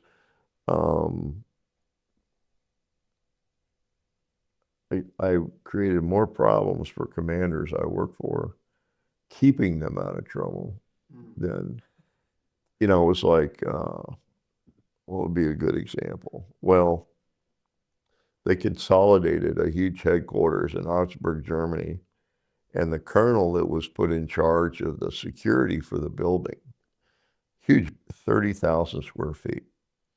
They had the equivalent of our CIA, the German CIA, the French CIA, Spanish CIA, every NATO CIA was all in there, our CIA, and then all kinds of other things, linguists, everybody, all this intelligence brought together from all over Europe into this one building, which makes a hell of a great target for Russian spies. Gosh. They just finished putting it all together. Everybody's in this building. They're working there for like 4 months. And this colonel comes up and said, I heard a lot about you. Come into my office. I want to talk to you. Go in the office. He says, I need somebody who can run physical security for this building. I said, well, I don't know anything about physical security. He says, it doesn't matter. I know how good you are at what you do. Oh, by the way, here's another guy. And he introduced me to him. And he says, you guys will be partners in this. So we go out, we get in the car with my new partner. And I said, so what is it we're supposed to be doing here? He says, breaking in. Oh. They use lethal force here. So don't mess up. And yeah, don't screw up. And wait a minute, hold it. Screech, hold it right there. I just locked the brakes on this vehicle. So that's the first thing we did. We broke in. They caught me, which was deliberate. And he caught me and were dealing with me. He was going over a different part of the fence. So he's in the building. Did you know you were going to get caught? Yeah. You Okay. planned it that way. Deliberate with you Yeah. in the pan. So when they said freeze, Yeah. what position would you like me in? But the MPs take me inside to a private room, and now they want to know, you're American, why did you break in? What are you after? Who you work for? Blah, blah, blah. And I'm not telling them anything. My job is to not do anything until the clock on the wall says a certain time, and then tell them who I am and why I'm there. You're the diversion. I'm the diversion because my partner's walking around inside with a badge he took off somebody's jacket when he bumped into him. And he's planting these little cards that say boom on them all over the building. Oh, wow. Okay. Just to prove he had been there. Prove he's been there. Oh, yeah. Yeah. Prove I could So- have done it. That's Yeah. the point. So I'm getting the phone book against side of the head, that kind of stuff. So the time changes, it gets to the right time, and I said, okay, everybody stop. I am the new guy, one of the new guys in charge of physical security for this building. You just violated so many rules, I can't tell you how many. Get your boss in here now. So the senior colonel comes in that's running the building. And as soon as he sees me, because he knows me, he goes, oh, God. Because he knows I got to write him on, Oh, because you got in. which is why I never saw a promotion. Oh. The colonel in charge of security for the building loves me. The guy that's responsible for the security hates my guts because that stuff's going on. And You showed the vulnerabilities. yeah, so I did that for almost 3 years. It was like, just so many things went wrong in that place because you're fighting people who don't like rules. It's like, what do you mean I have to change the combination on my diebald safe once a month? You know what a pain in the butt that is. Yeah, everyone hates security. And then they forget where they put the combination. Yeah. They can't get in their own safe, so they call you and say, okay, you made me do this. Now you come unlock my safe. So I got really good at picking locks and unlocking stations. That's cool. Yeah, cool if you like the job. But this is not at Fort Meade. This was later on. This is in Augsburg, Germany. Okay. Yeah, this is a long time before that. And anyway, If we jump back to Fort Meade, when you first get it Yeah. there, what are you doing? I mean, in Fort Meade, when I got to Fort Meade, they were starting this project. It was back then. It was called Gondola Wish, and that was trying to find. They were trying to find 3 people in the United States Army that were psychic. But you can't walk up and say, "Are you psychic?" yeah. No, you got to know they are, and so you do that through, questioning, talking to people, asking them to do things that sort of pointed out. So one of the things they did is they put just this massive psychic stuff on a big table. It was, out of rag magazines in Europe, out of newspaper clippings. Psychic man finds dog, that kind of stuff. Just a mass of stuff on the table, but buried in there was a handful of like reports out of Russia and other places that said that they were doing this kind of work. And so they brought me in there the first day I was there. They brought me in and said, "Look at the stuff on the table, and we're going to ask you some questions when you're through." So I spent all day just pawing through the stuff. And they came up later and said, "So what do you think? Do you think any of this stuff is real?" And I said, "No, I think most of the stuff on that table is bullshit, just crap." But there are a couple things on there that give me pause. And they said, "What do you mean?" And I said, "I would consider it a threat. I'd want to know a whole lot more about it." Okay, that's fair.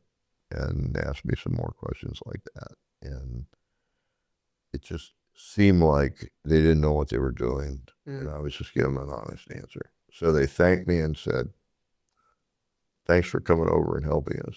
And I left. And then a week later, they brought me back. And this time there were like 30 or so people there. What they had done is they winnowed it down from like 100 and something people from the whole, all over America, the DC area and whatnot, down to 30.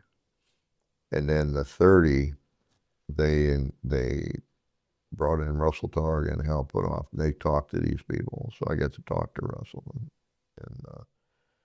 and Hal again. And then they said,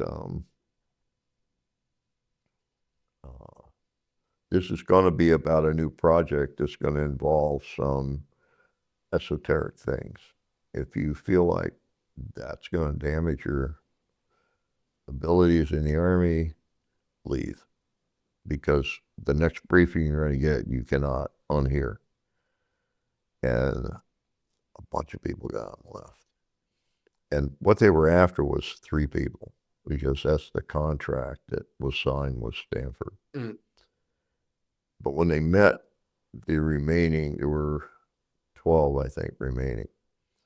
When they met the remaining 12, Hal and Russell had talked and said, "We changed our minds. We're not going to change the money part of it, but we want 6 instead of 3. Because they had been talking to the people. So they got 6. They picked 6 people. And I was the first one that they jumped on. And I know it was the results of the remote viewing. So I got 001 was my identification number. And the next guy, they were going to give him 002, and somebody said, "Wait a minute, we'll be telling everybody how many people we have." So he got 385. So I'm the only 00 guy. I tell everybody I'm the only one authorized to kill with my mind. Kill myself, maybe. Yeah, maybe. So Well, it's funny because the general sent you not knowing that you didn't even like the idea of this Hinky Oh, stuff. no, here's the thing. He didn't know you'd get selected. If I had all the interest in the world in it, I wouldn't have done it voluntarily because I've had senior senators, very senior senators, in the second most powerful committee in the Senate, the Senate Select Subcommittee for Intelligence, stand up and say, "You, sir, are doing the work of the devil. You will burn in the fires of hell," and walk out of the room. Yeah. And in that same committee, I've had other senior senators come up and wipe the tears out of their eyes and give me a big hug and whisper in my ear, "You're doing God's work, son. Keep it up." Makes the hair stand up on the back of your neck both ways. I mean, yeah. this isn't about religion. Yeah, who are It's you? not about the devil or angels or any of the rest of that crap. It's about a common capability that all human beings have. It's the only way we have been able to take the world over. The saber-toothed tigers didn't get the world. The cave bears didn't get the world. No predator on this planet got the world. We did. And we don't have long nails, extra hair, big teeth. We're not savage to that degree. How do we do it? Because we have an early warning system built right into us. It's a survival mechanism. And the Army has known that for a long time. All right. You know, a guy walks point and he always comes home with his team. Everybody wants him walking point. You understand? Yeah. Totally. In combat, it comes out right away. In a police, like a police office somewhere, where the detectives and the people on beat do their work, they know who those guys are. That they send them to kick the door in. Yeah, the good luck charms. Yeah, right. Yeah, Exactly. Yeah. And firemen, same thing. A fireman goes into a building to fight a fire. He's got to be able to sense when he has to get the hell out before the building collapses on him. And they all do. It's like they just inherently know. I even met a surgeon that knew how to do something that was incredible. So there are certain people that just follow their gut, and they're really, really good at what they do. You know, I wanted to ask you because I've had a few moments in my life where I feel like I've had those happen, and there was one that it was like when my oldest, when he was 2 years old, and at our old house we had a cement landing pad with stairs going up to our front door. Yeah. And just for whatever reason that day, he was walking and he'd been climbing stairs for a while, and it was me and my wife, and he was between us. And for some reason, we were starting to walk up the stairs together, and I just like we're walking up, and I just stop and I look, and I look down at him, and then like 2 seconds later, he trips and starts falling back with his head towards the concrete. That's good. And I just went. I didn't even think. I went down. And I caught him right with the back of his head and his back, and just he wasn't upset at all because he didn't get hurt at all. Yeah. But I knew he was gonna fall. Yeah. Like 5 seconds before he fell. I just knew, and it's an early warning system. it was I've never. I said what is it? Spidey sense? I didn't have any words for it. You know, that's provable. In a don't lab. know. Yeah. Yeah. What they can do is they can put a wire to this, just tape it to this finger, that's the ring finger, tape the other wire to the index finger, and that's set to a computer. And what the computer does is the computer reads the galvanic skin response off the fingers Oh, okay. and compares the two. And gives you an average. And what it looks like in the computer is this. Okay. Now, if a surprise is going to happen, like if somebody walks up behind you, does that, and you jump, okay, what happens on that thing, it goes spikes and then dies off slowly Okay. because it's a surprise. Yep. What nobody knows before we started doing research on this is about 1.5 seconds to 2 seconds before, the exact same thing happens, only you almost can't see it. They can measure It's a spike. Like a mini and I spike. thought it's a mini one of these, only it's very, very small. And it's always 1.5 seconds, 2 seconds per hour. Wow. People can actually learn to feel that, okay? We even came up with an idea. You get a couple people on the front seat of a truck in a war zone, and you wire them through a pair of gloves. You just put the gloves on while you're driving, and they're wearing a helmet that's got 4 little red LEDs up front. And as you're driving down the road, if those LEDs light up, you lock your foot on the brake as fast as you can, and the IED goes off in front of you, No way. not to your side. Yeah. Do you think the military would institute that? No. That's crazy. It- Not to. That's more technology introduced into the combat area, and they just won't do it. It's like during Vietnam. Well, it seems to come out during life and death, like very Yeah. extreme Yeah. or more, or maybe that's when we perceive it more, or we have no choice but to perceive it. It's when you don't have any time to make a call, go to your library book, yeah. talk to somebody else who knows. You have to make a decision in that instant, and that decision making is reinforced by that little bump. Do you think it would differ if you're gambling, if you're playing cards, and can I hit or not That's hit and bust? Some gamblers are very good at winning, and the reason why is because they are entrained to that win, that high of the win. Now, the one question that's never been proven one way or the other, because they don't spend the money on the research, is over time, does the human body get complacent about it or acclimated to it? I don't think so, because I have never acclimated to it. I will tell you, I'm one of the best in the world in sensing it. So, no, it still works for me, because the same things that can hurt me can still hurt me. Yeah. Okay? If you know, walking into a cave, this instinctively is the place that 1,600-pound monstrosity standing 13 feet tall is going to come back here to sleep tonight.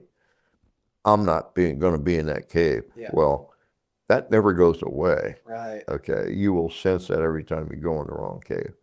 So, no, research, and I could say this, I'm the only remote viewer that actually spent, from when I got out of Stargate in the Army and retired, I went straight into Stanford Research Institute International.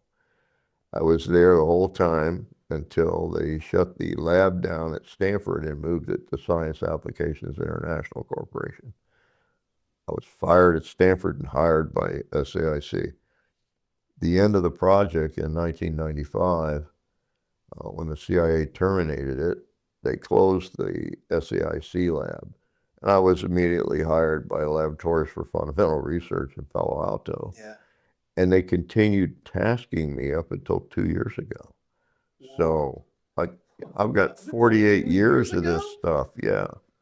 I've been doing this stuff for 48 years. And I started my own business, and with my wife, she's an astrologer.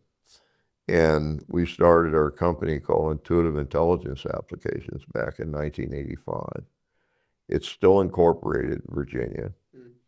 And I've given aid and assistance to I don't know how many major corporations and companies, investment firms, police department. CEOs, like that, like what? Oh yeah. What is a non life-threatening type of example? Like rather than Army, military. There are none.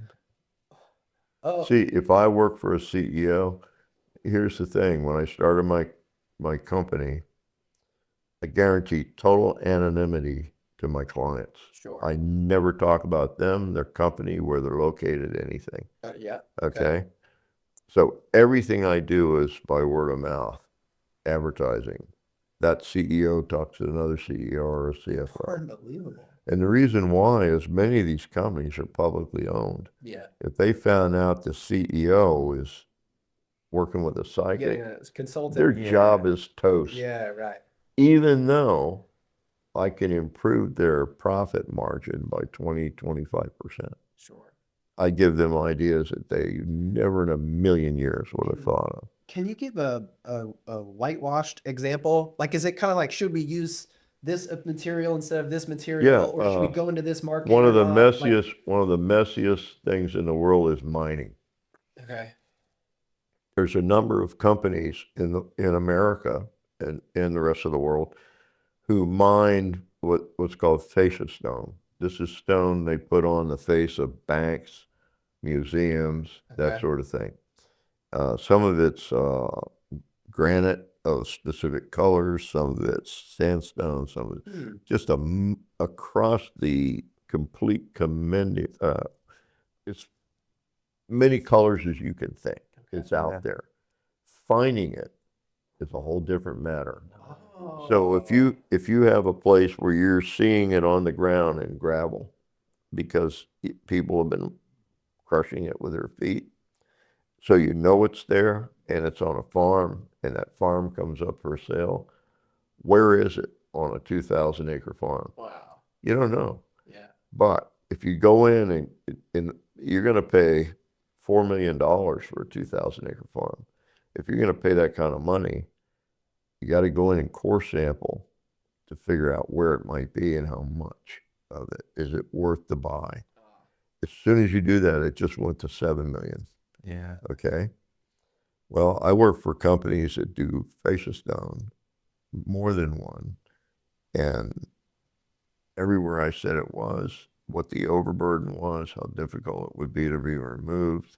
I put all that in an engineering report. It looks like it came from a mining professional. And they've used it to borrow money at banks to buy the farm and mine it. And I've never been wrong. So, and Wow. just buying it outright makes them a profit. And I tell them whether or not they're going to get a really serious problem from the local neighbors, if they're going to have to fight in court to open the mine, what they'll have to do expense-wise to do the actual mining, like put up dirt berms, plant trees so people can't see it, all that kind of stuff. And yet, at the very end, what they do is they just try to find a buyer who will take it off their hands when they're done, when they've taken everything out that they want. Sure. I asked one of the CEOs I was working with, I said, why do you do that?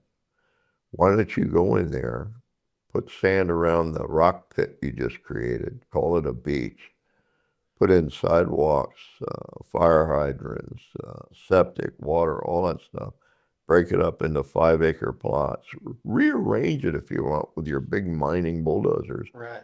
and put it on the market. They made more money that way than they did with the stuff they took out of the ground. Right. And he said, why haven't I been doing that all along? I said, because you got bad managers. It's like, and in one place I worked for, they went through all this. We had made so much profit in 4 months after I was hired. They flew me in a private plane to the party. So I'm at the party. We're all drinking martinis and these giant cigars, you know. Everybody's celebrating. And the CFO comes over and he's at a martini and he takes me by the arm. He said, I got a question for you. He pulls me aside and he says, we used your report to borrow the money for what we did. And I'd like to know where you got your engineering degree. I said, I'm sorry, I don't have an engineering degree. Oh, he goes away.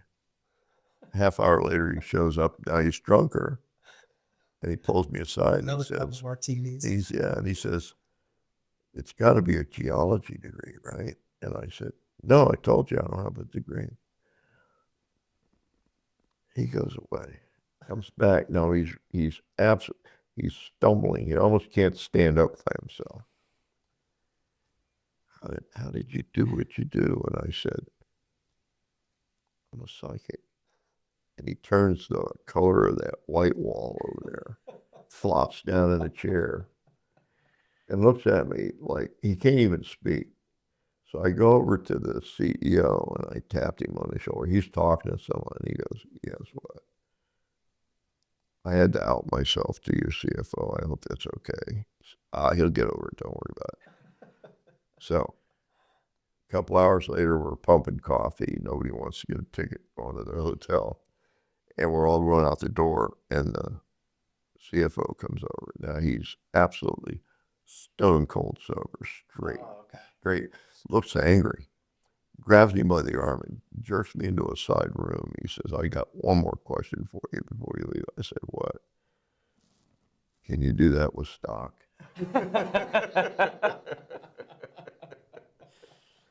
Yeah, I mean, and he's a friend, and I've had him a friend now for 25 years. He's changed 3 companies. Incredible. Yeah. That is, yeah. Part of that's what I wonder as well. Not from like you don't strike me as a very greedy person or anything like No, that. I have a straightforward, just like any other consultant. But it feels See. like you could use that rather than being a consultant. You could buy stocks or buy land that you know has the right materials in it. I or had a guy come right? up to me and he says, "I've done a lot of research for 10 years and there's a missing box stolen from Wells Fargo back in 18 something or other, full of gold coins. The thing took 3 people to put it on the stagecoach. I think I know where they buried it. And I've done all this research on it. And I can give you the exact area." And he said, "What I need is if I tell you that area, can you go out there and like scope it out, douse it or whatever and find it?" And I said, "What's the area?" And he told me. He said, "We could split 50-50. And I said, "Why? I got all the information now. Why should I split 50-50? And he turned all these colors and I said, "It's okay. I'm not going to help you. I don't do treasure. But think before you give the answers to people." Yeah. It's like, and I don't do treasure hunting because you agree to do a treasure hunt and within 10 minutes you get a phone call. "Find it yet? Find it yet?" That drive you crazy. Yeah. And I don't care. Right. Yeah. That's not what you want to do. What I care about is the high I get when I find a missing child. Sure. You find them alive, man, it's a high you just walk around with for 3 months. Mm. It's when you get in an argument or a difficult thing with the local sheriff or a police captain or something that doesn't believe in psychic functioning, and you tell them where the kid is, and they don't believe you, and you go home, and the next day they found the sneakers or something at that location, they'll arrest you because that's the only way you can know. And if you don't have an alibi, you know. Oh, yeah. You look more guilty than innocent. Yeah. Yeah, right. And I've gotten in trouble with deputy directors of large intelligence agencies who wanted help on their personal thing. I said, "No, I can't do that." And it turns out that I give them advice like, let's say, I'm going to give you a for instance, okay? I have a neighbor, he's so distraught, he can't eat, he's losing weight, he can't sleep, his wife disappeared, she has Alzheimer's, and she's in this rest home, and she just vanished one day, and they can't find her. "You need to help me help my neighbor." I said, deputy director of one of the agencies saying that to me. "Well, you know this is a black project, I can't do that." "Oh yeah, you can do this just a little bit." "No, I can't." "Well, then I told him I knew somebody that could. So you're going to have to tell him you won't." I said, "Okay, I'll meet you Saturday at, I don't know, IHOP in this city." And so I go there, 9 o'clock Saturday morning, and I get out of the car, I'm walking into IHOP. They're already there. And he introduced me to his neighbor. When I shook his hand, I knew he'd done his wife. So now I got to eat blueberry pancakes for an hour, Oh my. talking my way out of it, and then call him later and say, look, I think this guy killed his own wife. You need to Oh, check out his background. Gosh. When I said that, it's a euphemism. You check him out, you know? Well, he thought I said, look in his backyard. So he calls the state police. The state police are suspicious of the husband anyway. Okay. They show up with the warrant they've been sitting on, dig up the backyard, and find mama under the patio. No. So they arrest the guy, right? And his neighbor who knew where the body was because he probably helped bury it. So now I got a deputy director who's in prison with this guy waiting for his trial. And he calls me on the phone and says, I'm going to out you if you don't get me out of here. Yeah. What do you do then? What do you do? Call his boss who calls his boss, and now you're dealing at like way up there at the top. And he shows up at work on Monday, and you got to think, wow, what is the head of the state police thinking? You know, Yeah. I hope my name wasn't like mentioned in there anyway. Yeah. But you know, it's the other problem is you got people who hang up a shingle. They're psychics. They hear about remote viewing, so they become professional remote viewers because it validates their psychic functioning Yep. in some way. And they put up a shingle and says, I look for missing people. Okay. So they get a couple jobs like that, looking for missing kids, and 1 out of 5 works, or maybe 4 out of 5. I don't know. Maybe they're really good psychics. The problem is they don't do due diligence in terms of the laws of the country and thinking about exactly what it is they're doing. So I was talking to this one psychic, and I really liked her a lot. She was a good psychic. And she changed over to calling herself a remote viewer. So I said, why did you do that? You know, I have great respect for you as a psychic. So she changed back. And then she said, but I'm going to start helping people find missing people and stuff. So I said, please don't just jump into that. You know, be careful. Yeah. So she's out helping this family look for their missing uncle. He went out for cigarettes or something that didn't come home. So they're looking for like a week. And she calls me and she says, you know, I'm getting this weird feeling about this. And I said, now I'm going to tell you what you should have known beforehand. If you think you're going to look for somebody, do it through the police, because the family member you're poking under a trailer with, looking for a body, might be the person who put them there. And she went, what?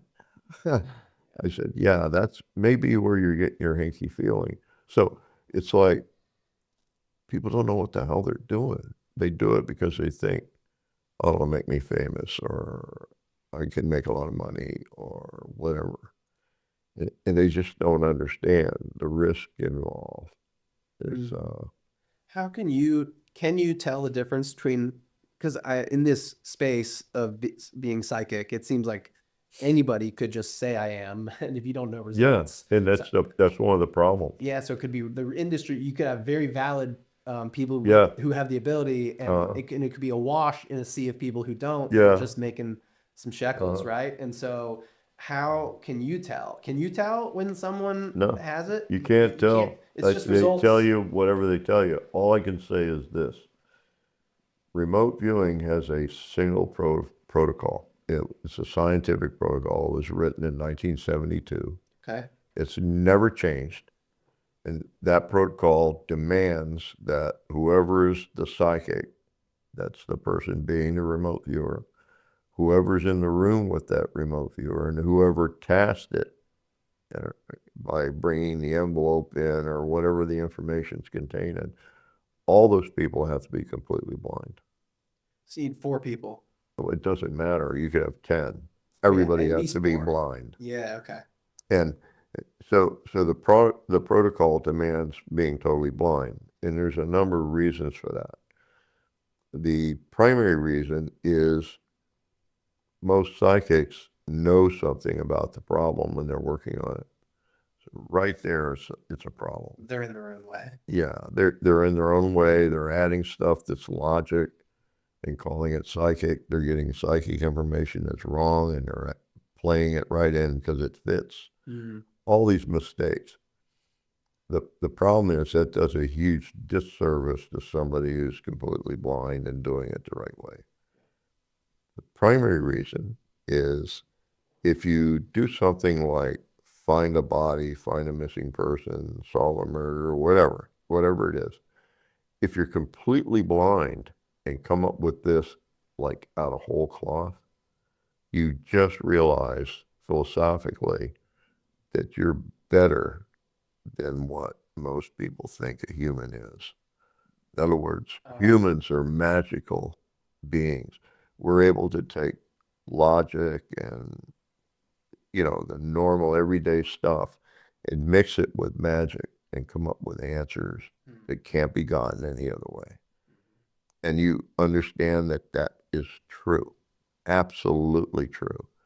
So you continue to operate in a blind way, and you get better and better and better because you're now growing in your philosophic understanding for it. It's like weightlifting.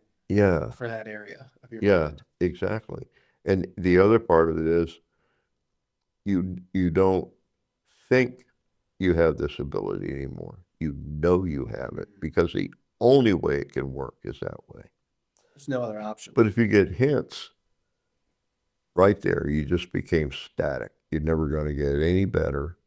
It's never going to improve. It's never going to work.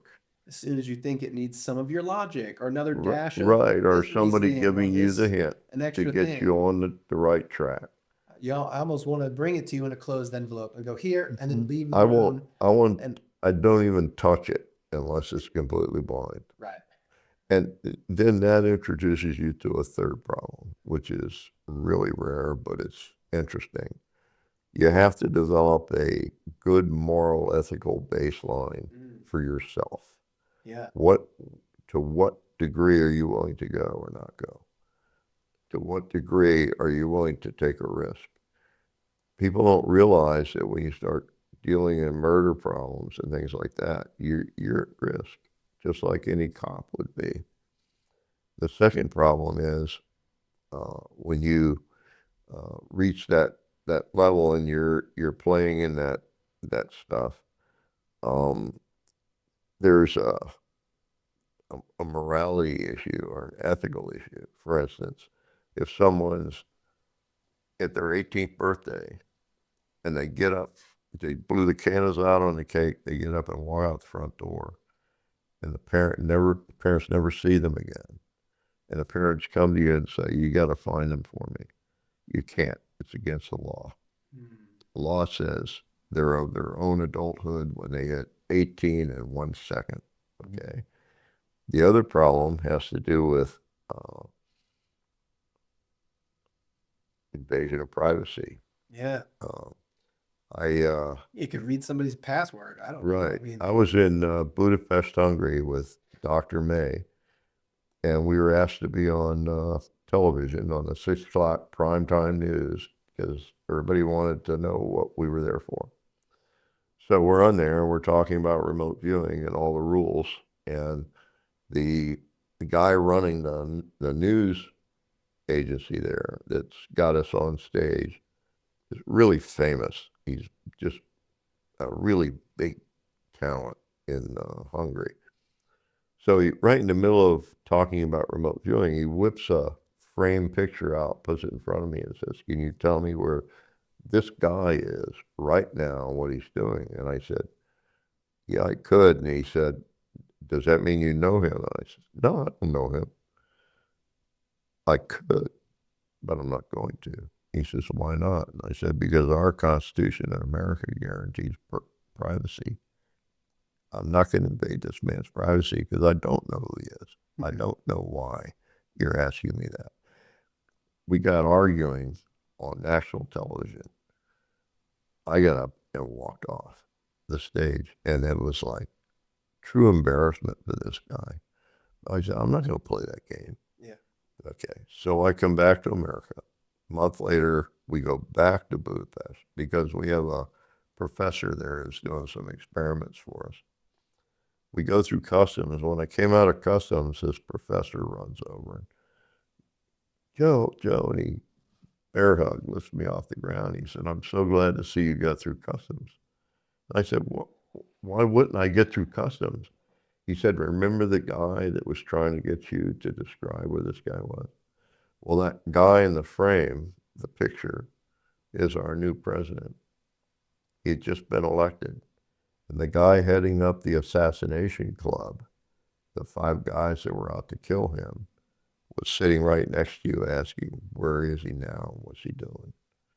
If you would answer that question and he'd been killed, you never would have got through customs. You'd be in prison.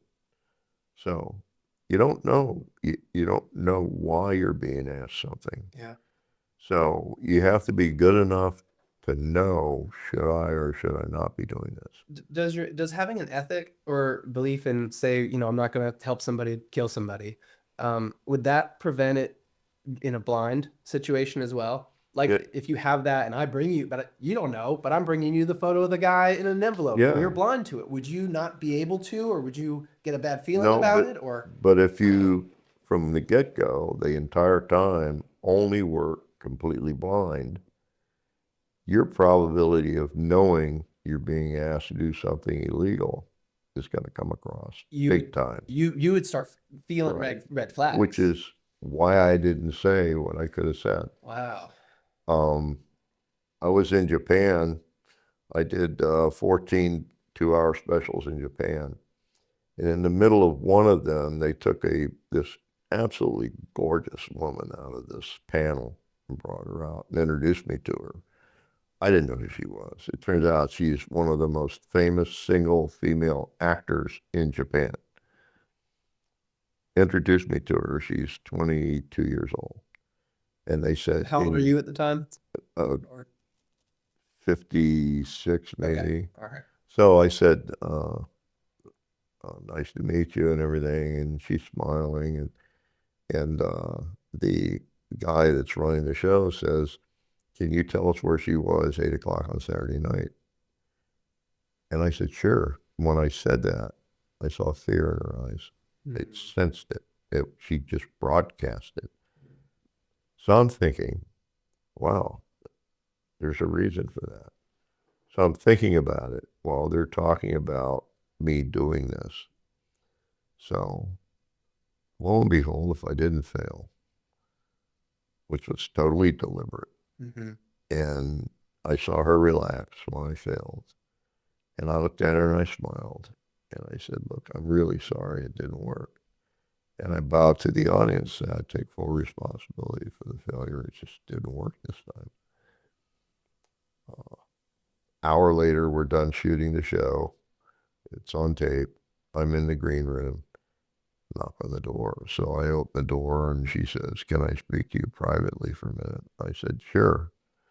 So she comes into the green room. Everybody else leaves.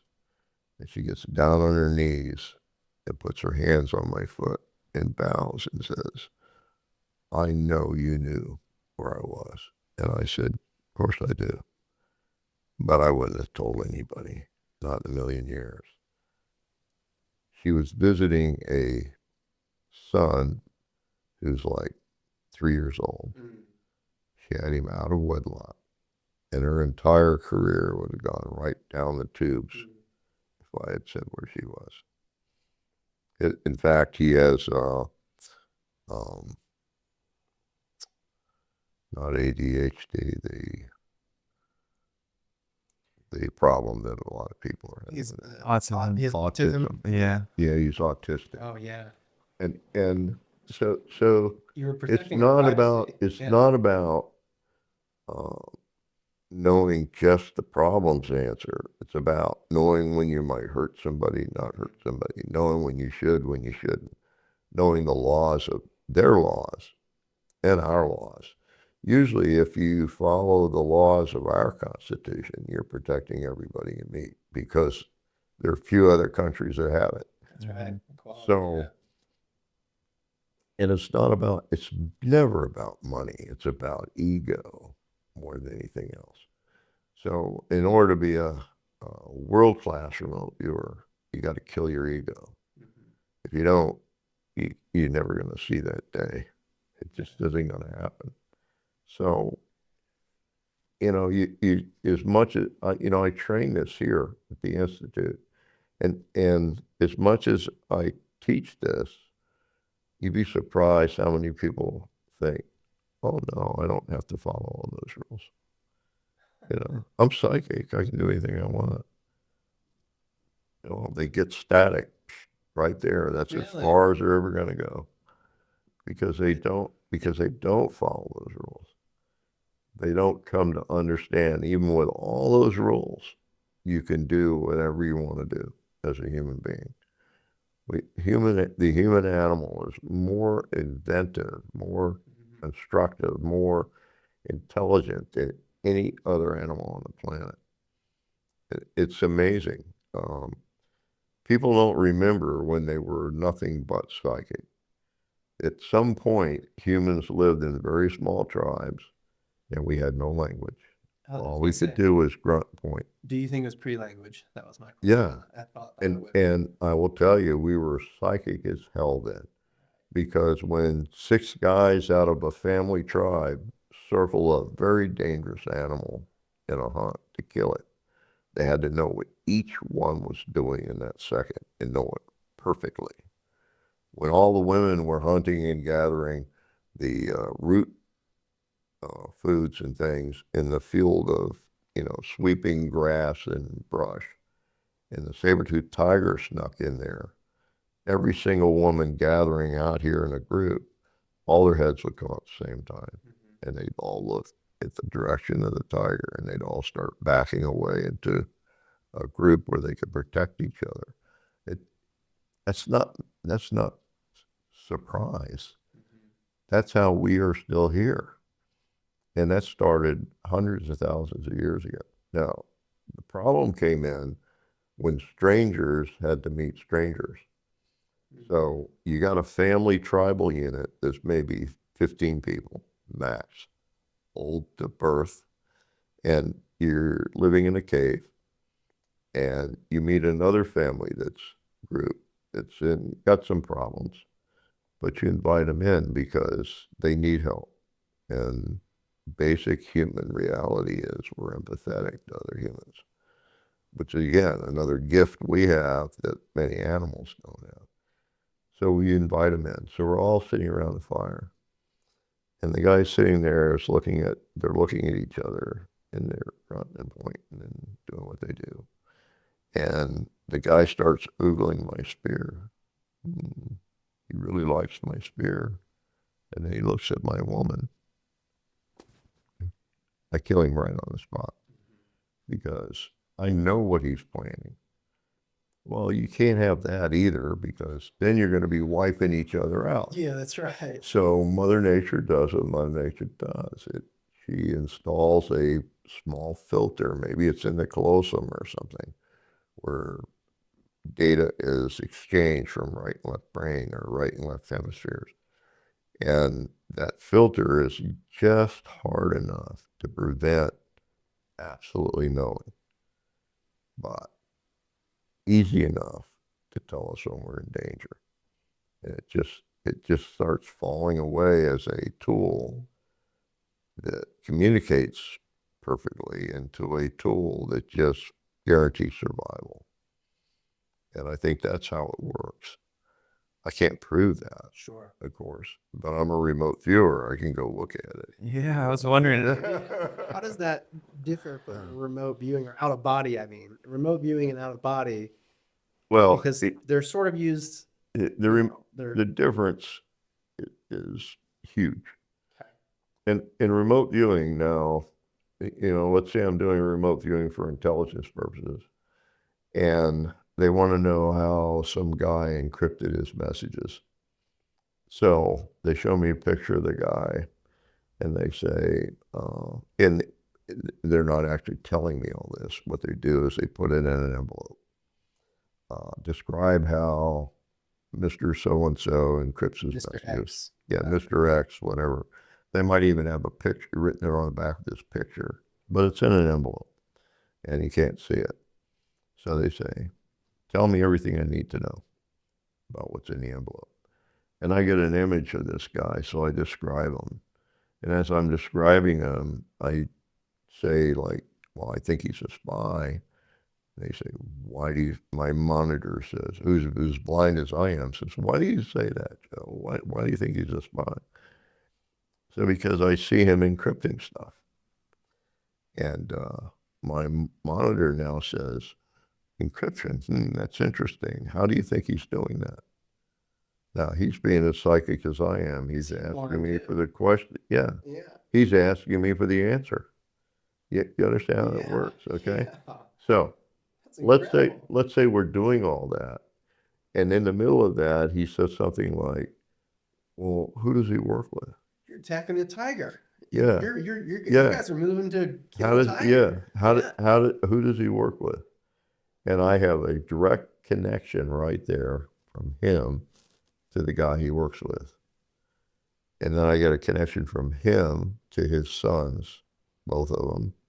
One's in MIT, one's in Stanford, and I know what their masters are that are working for And one. is this Everything's interconnected. It's like this huge line chart where every little detail is connected to some other details. And you can follow that chart, that line, anywhere you want to take it. That's remote viewing. Out of body. And in the past and future? Time is, you can go forward and back to. Well, it's really easy to go into the past. Okay. The reason why is when you see something happening in the past, conceptually speaking, we know why. Because we understand what has to happen to make this occur. So we understand the concepts that are in our past.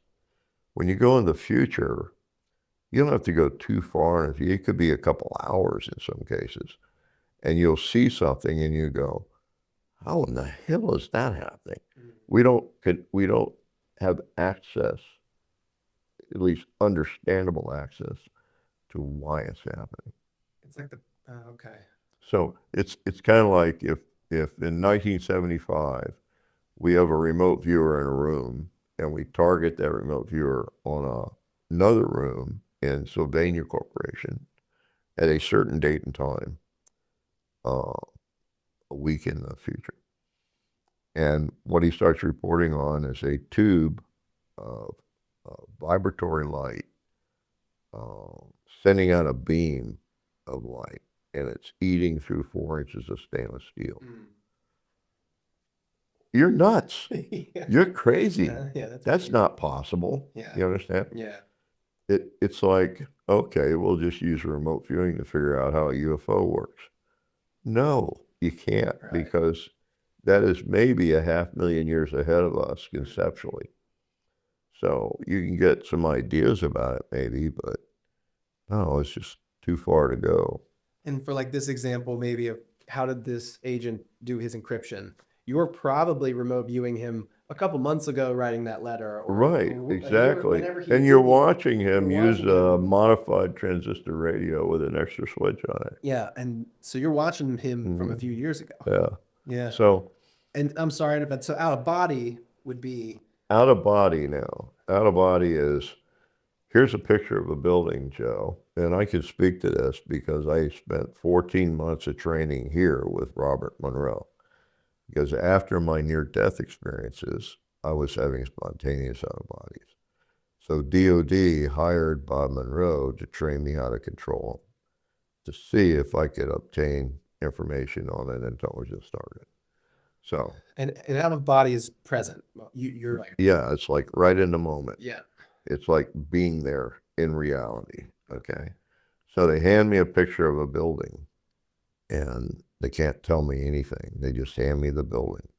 And then the instructions are, find the building, go to the 3rd floor, pass through the bank vault door that it has there. It's not a bank, but pass through that kind of vault.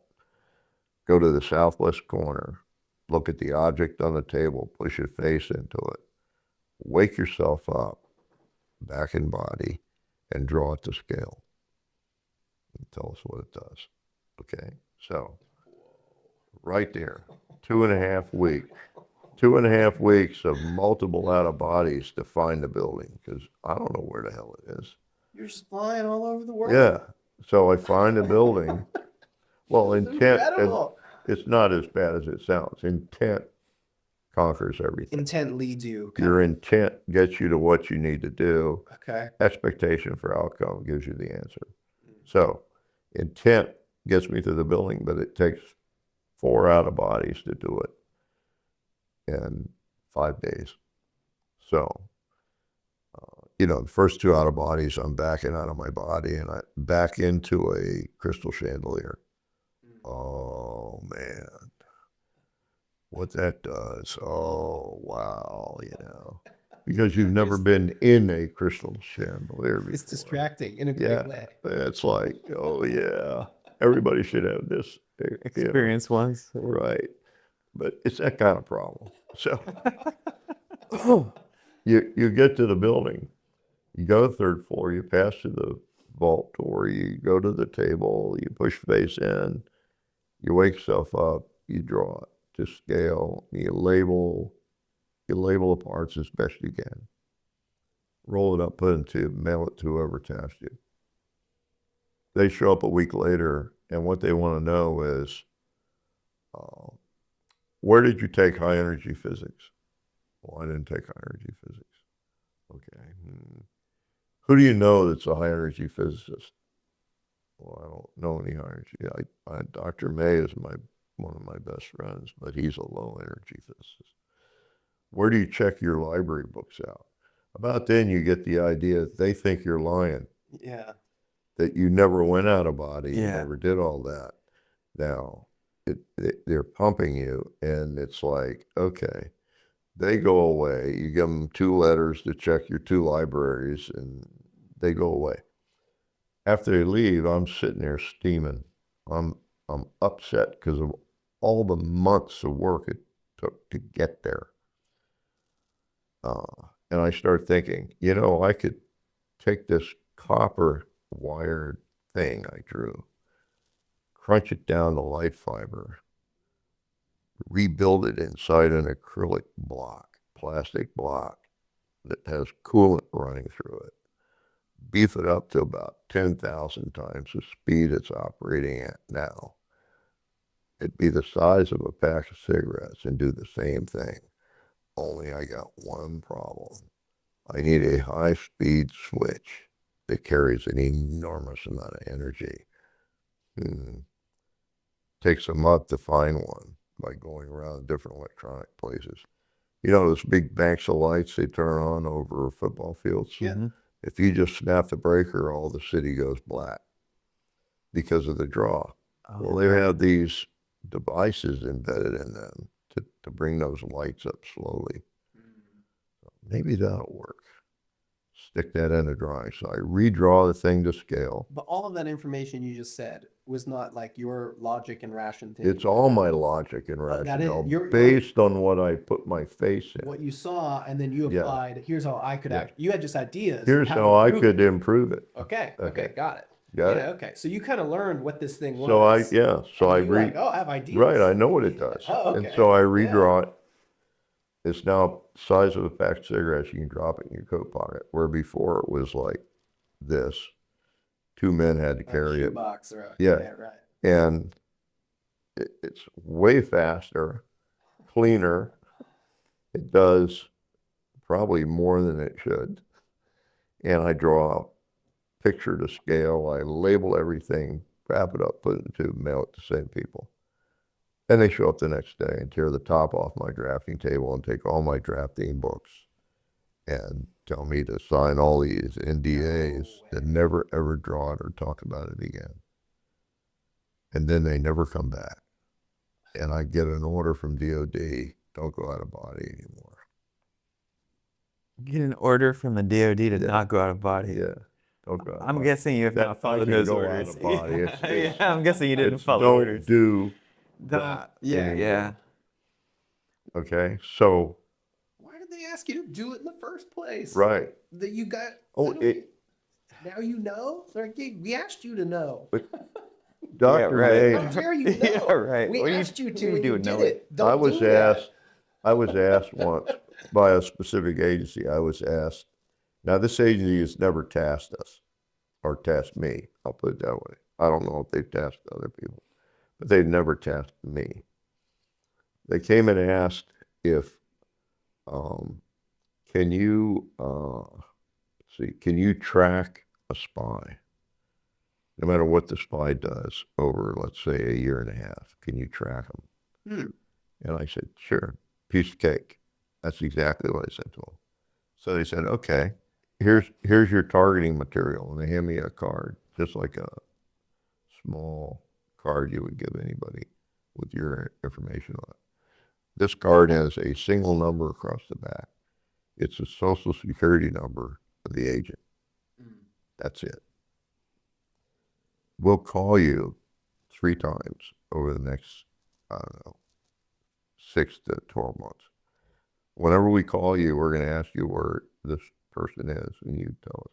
Right, and you'll know right away. Like, you don't have to go get in the zone or something. No, you do have to get in the zone. Oh, you do. But, Okay. But that was the challenge. Okay. So I put it in my wallet. The first time they called me was like 1 a.m. I was visiting a psychologist friend in downtown San Francisco. He was renovating an old Victorian, and he woke me up. You got a phone call. We go in the kitchen. He gives me the phone. He makes some coffee. He pours coffee for both of us. I call the people back, and I said, this guy's like right in the middle of a wind generating farm. I see stanchions, props going around. They're all interconnected electronically. And he's parked at the bottom of the central tower. And I'm pretty sure it's and back then I knew what it was. I named the one in San Francisco Bay Area. Oh yeah, the wind And- bomb down there. Yeah, I Yeah. can't remember what they call it now, but Yeah. and I hang up. It turns out I only got a 99% for that one because I said absolutely nothing wrong. Everything I said was absolutely true, but I left out the color of the rental car. Okay, that's the truth. Now, some months go by, I get another call. I can't remember when it was, but so I'm working on this target, this location, and I'm like, no matter what I do, I can't draw this thing. It's so complicated. I try to draw it like 6 or 7 times. I'm crumpling the paper up, throwing it away, and I'm starting over. And I finally said, if you were standing in this target where this guy's standing, nobody could draw it. If you were standing there with him, you couldn't draw it. It's the energy producing end of the acceleration, Particle accelerator? the particle accelerator Oh yeah. at Stanford. Yeah. Right. All right. Well, guess where he was standing? Exactly where I said. But you wouldn't believe the drawing I did. It was like this very complicated system with a long stem and an eyeball on the end. Yeah. I said, you can't draw it. If you were there, you can't draw it. Yeah. And so absolutely nailed it by just telling him where he was. So time goes by, and then the next one I get, it's a T-shaped building. This is like middle of the night, 3 a.m. or something. They just call you whenever. T-shaped building, Why are they calling you at 3 a.m.? because they're testing me.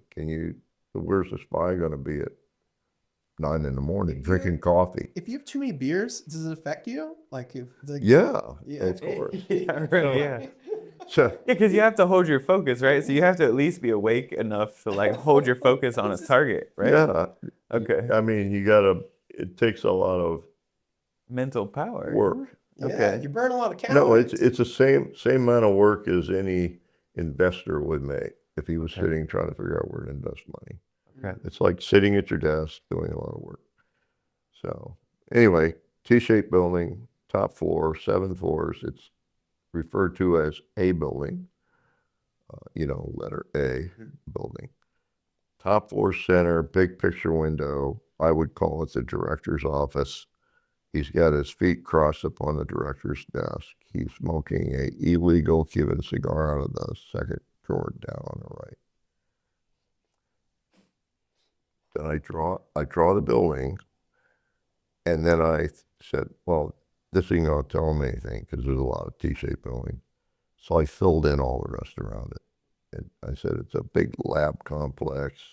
It's got tree-lined street on this side. It's got big parking area here. Da, da, da, da, da. So not one thing I drew is accurate except for the T-shaped building. But anybody that sees my drawing says, oh, that's the Westgate Lawrence Livermore Laboratories where they built atomic weapons. That's where he was, in the director's office, smoking a cigar in the west end of the Lawrence Livermore Laboratories. That's the headquarters building. So Did that agent know? Was he a part of the testing? he was part of the testing. So he would go that Yeah. he knew. He was trying to pick places I could never tell. Got it. Okay, so they came back after three out of three, and they said, okay, you did fairly well on these. Yes. So what we'd really like to know is, what is he doing? So I put him in the desert working on a certain kind of system that's hidden in a big van, like a tractor trailer van. So I drew it with the tractor trailer van around it. And then I drew it separately and said, this is what it does, this is how it does it, et cetera, et cetera. And so I gave them a lot of instruction with maybe 4 drawings. And they gave all my material to an independent engineering company. And they came back and said what it was he was building, what frequency it was, and what it was doing exactly. And that they could build it themselves. And it's exactly 100% correct. So they gave us a big chunk of money for research.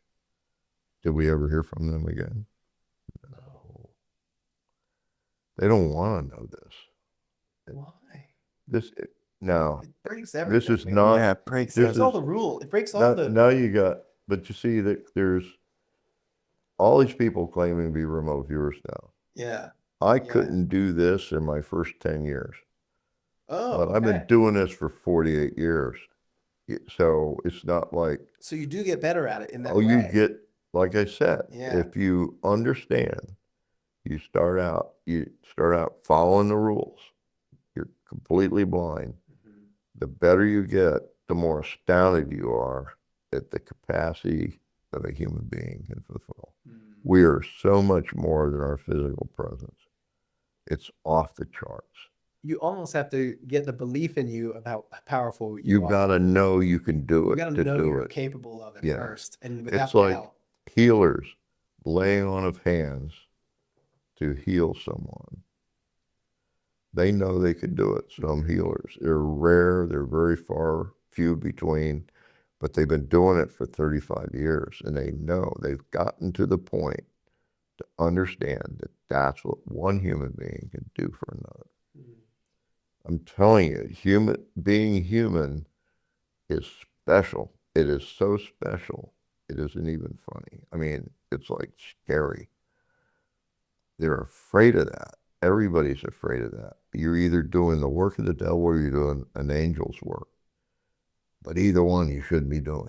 Yeah. You know why? Because it takes power away from those who run churches and things that say, no, you need us to tell you how special you are. Mm. It's a direct assault on systems that have been developed and established over thousands of years to manage and manipulate people for power.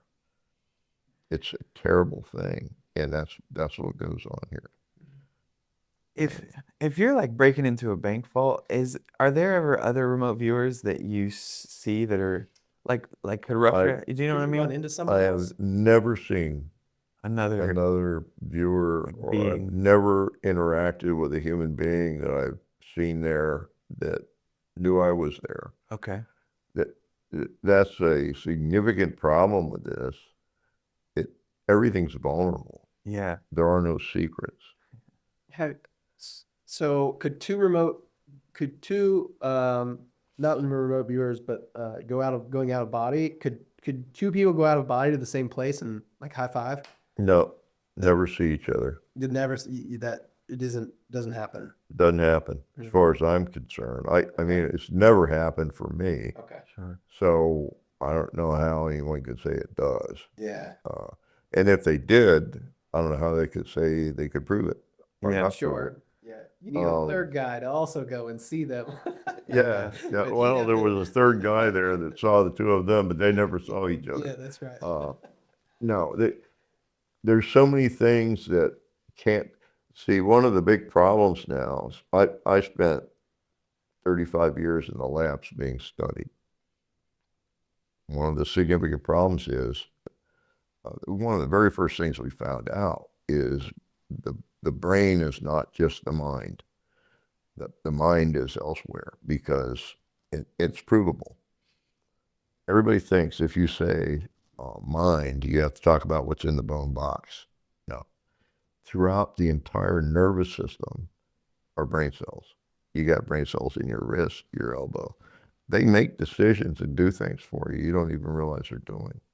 Like when you're a competitive tennis player, and you put that last minute snap forward roll on the ball because you decided to do it right when you were there. That's not enough time to go from here to your wrist. Yeah. It's already there. It's already decided, and it's going to do it for you. So there's that kind of thing going on. So, and then you study the mind and the brain and over instructions and interactions and things, you suddenly discover that, yes, sometimes the command is there that makes it happen, but sometimes it happens and there's no command. Where did that occur? Okay, so there's a huge war that's been going on for quite a while, and still is, within the researchers' area of mind and consciousness. Yeah. There are two sides to it. One says, no, all of consciousness is here, and when you die, it dies. And others who say, no, consciousness is completely separate from the body.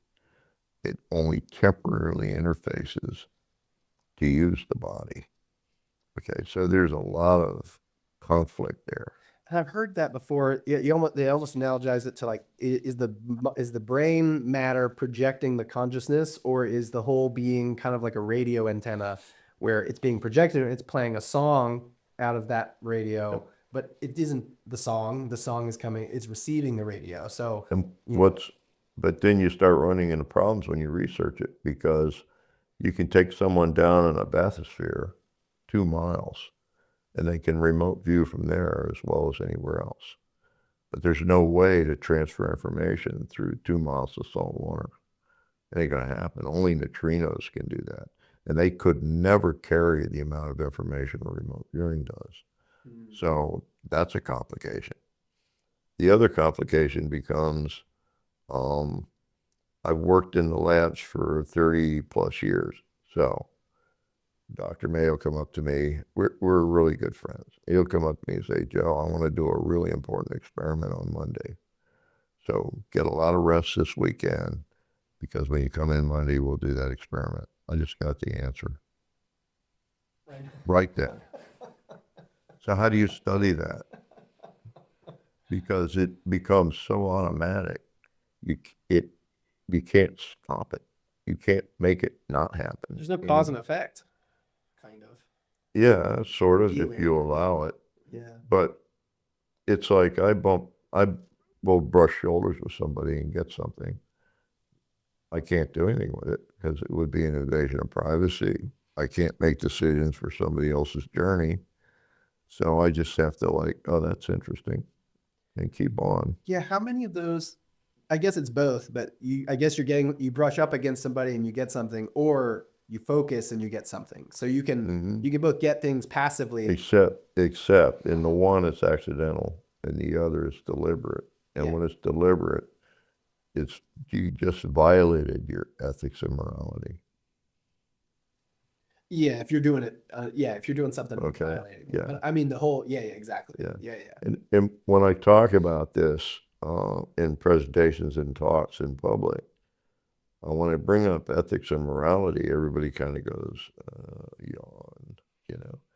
But everybody, in order to become the best human being they can ever be, no matter what it is they want to do, making a ton of money even, in order to do that, they have to have a baseline of morality and ethics that they're willing to die for. Because every human being could be put in that position at any time. And so if let's say you're put in the position of, tell us what this person said, or we kill you, okay? And if you say what the person said to you, that person dies. What decision are you going to make? So you got to be prepared for that kind of thing. You got to know exactly what is beyond, what is your feelings about, if I protect another human being, what's that going to cost? And if it does, what's the continuation of that? You know, I happen to think that no matter what you do, you can't destroy yourself as an entity. You just change clothes. Would another way of saying that be that your consciousness always exists, sort of? I call that your consciousness. I believe it does. There It is no may God. exist under different rules and There's no different doubt. formats, but yeah, Do you consider that a blessing or a curse? I think it's neither. It's what you do with it. It's like fairly recently, I found that I didn't know this, but I was doing work for a guy named Ron Bryant, who was the head of the physics department for Texas A&M Okay. at College Station. He died last year, unfortunately. But what he did is he sent 3 targets, particle questions on different particles, through my wife to me in sealed envelopes. And Particles? on particles. Okay. Yeah. Questions or Questions information was wanted. to test whether or not I could actually describe what I was seeing. Oh, okay. Okay. So I was able to do that. All 3 I described almost perfectly. So he sent me a question that dealt with an energy particle that struck the fly detector in the Utah desert back in 1991 at a specific time. And now says it hit the detector. It's the only time, incidentally, in all of written history that this one particle hit a detector. So they have no idea about any of it, just that they captured all the output through the fly detector. So they know the energy, they know a lot of stuff about it from a physics standpoint, but they have no idea what it was, where it came from, or how it got here. So that was my 4th target. And when I gave him back, everything fit. They know all the data over here, and all the data agrees with what I described. And what it was is a particle traveling 4 times the speed of light. Came out of nowhere and just appeared in the fly detector. And he said, for that to happen, it had to skip all of the interactions that occurred since the beginning of reality, the Big Bang. So what that did, I'm going to tell you what that did. Please. He came back to me with another target. And this time I knew that he was tasking me, but I didn't know what he was asking me. And what he was asking me was, I'm trying to get this right in my head now. If, what he was asking me was, if we were to look at the nucleus of this particle, what would it look like? That was a task. And so I went back and I said, well, Bro. in physics terms, there's no nucleus, but in reality there is.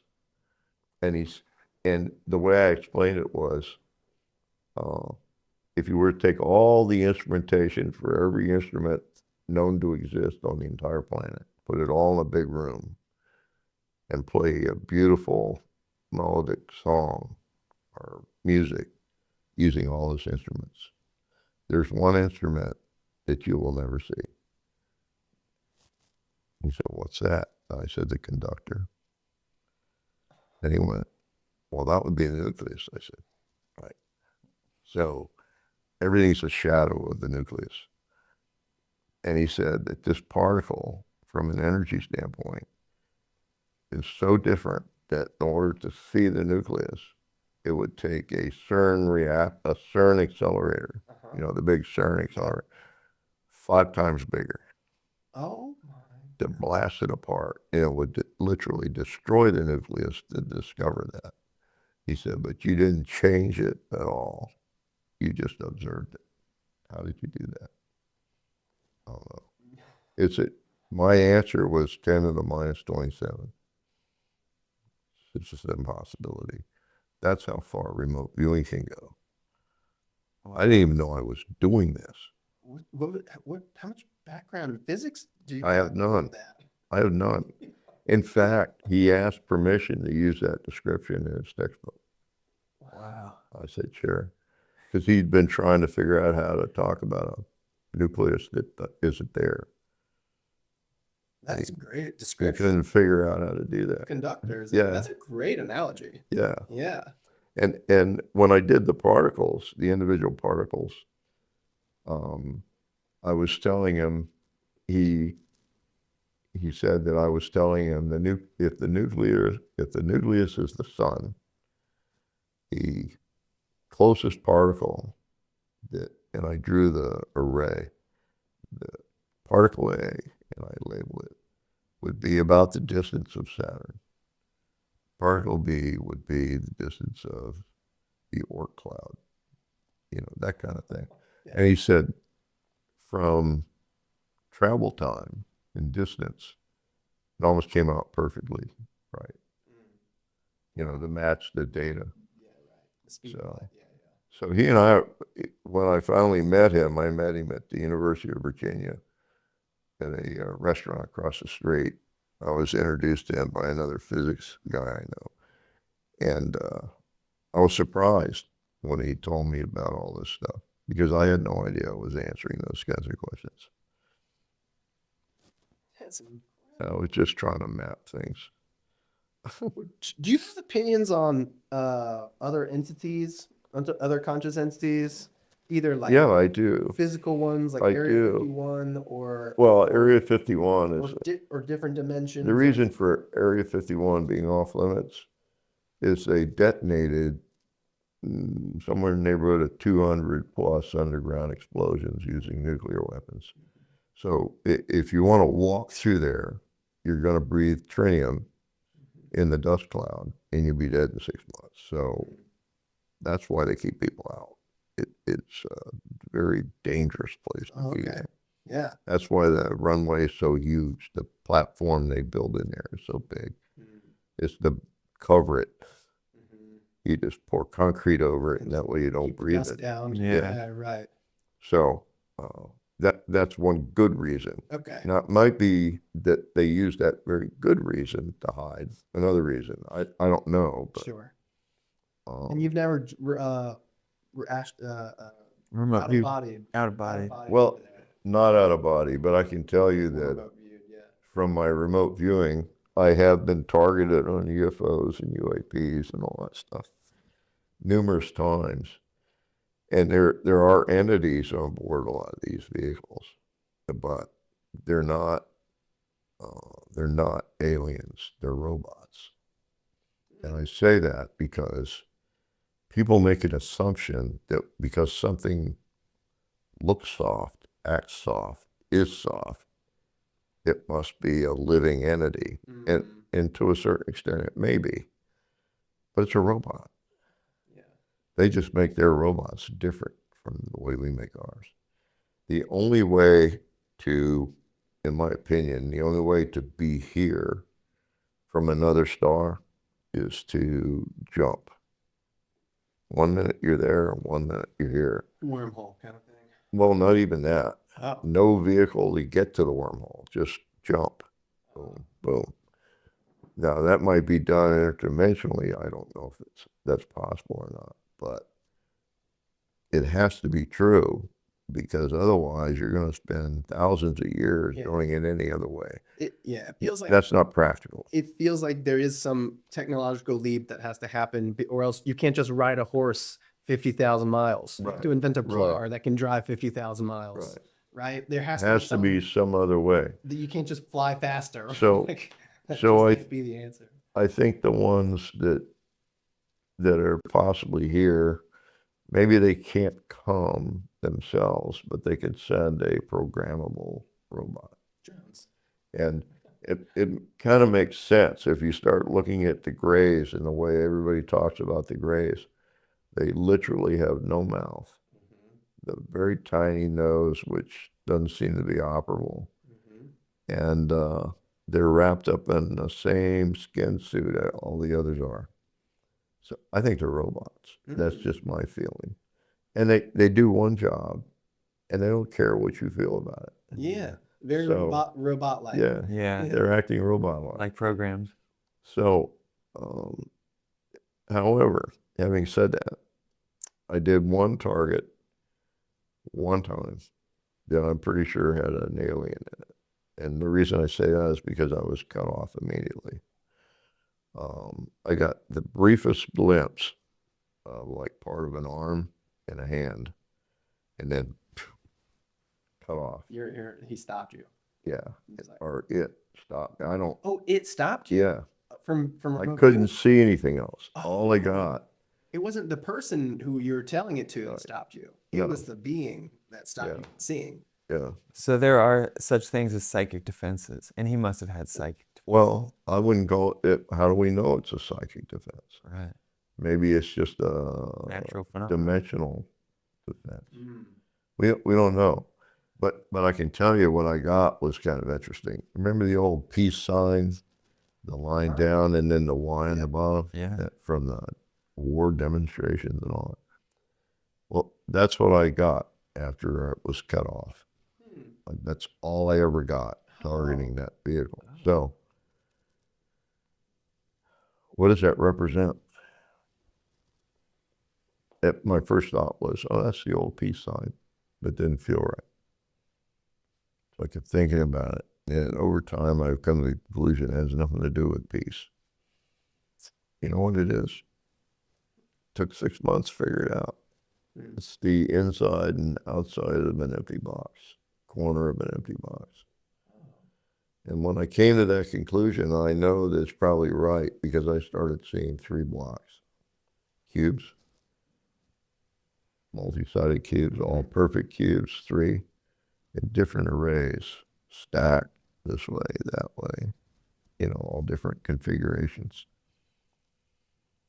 I worked on that for maybe a year and came up with this concept that suddenly I remembered from when I was a baby.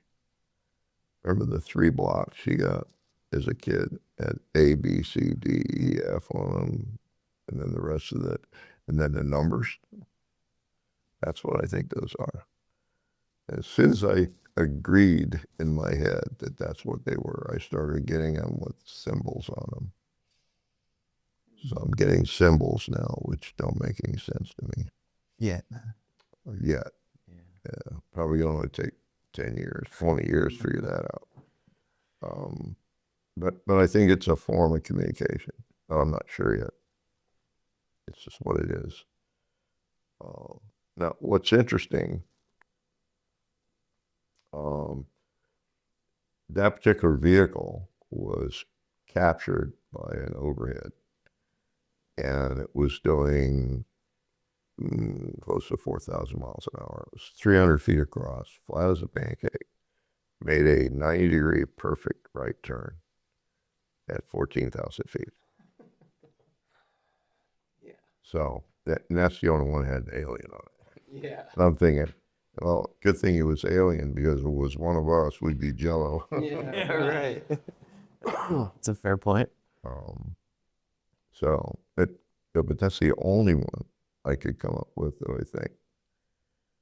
There was one other, but I think that was a robot too, but it was a very small robot. This one crashed in the New Mexico desert next to a mine. It was a dry mine where the guy would fill buckets with dirt and take him to his house near LA and wash him out over weekends.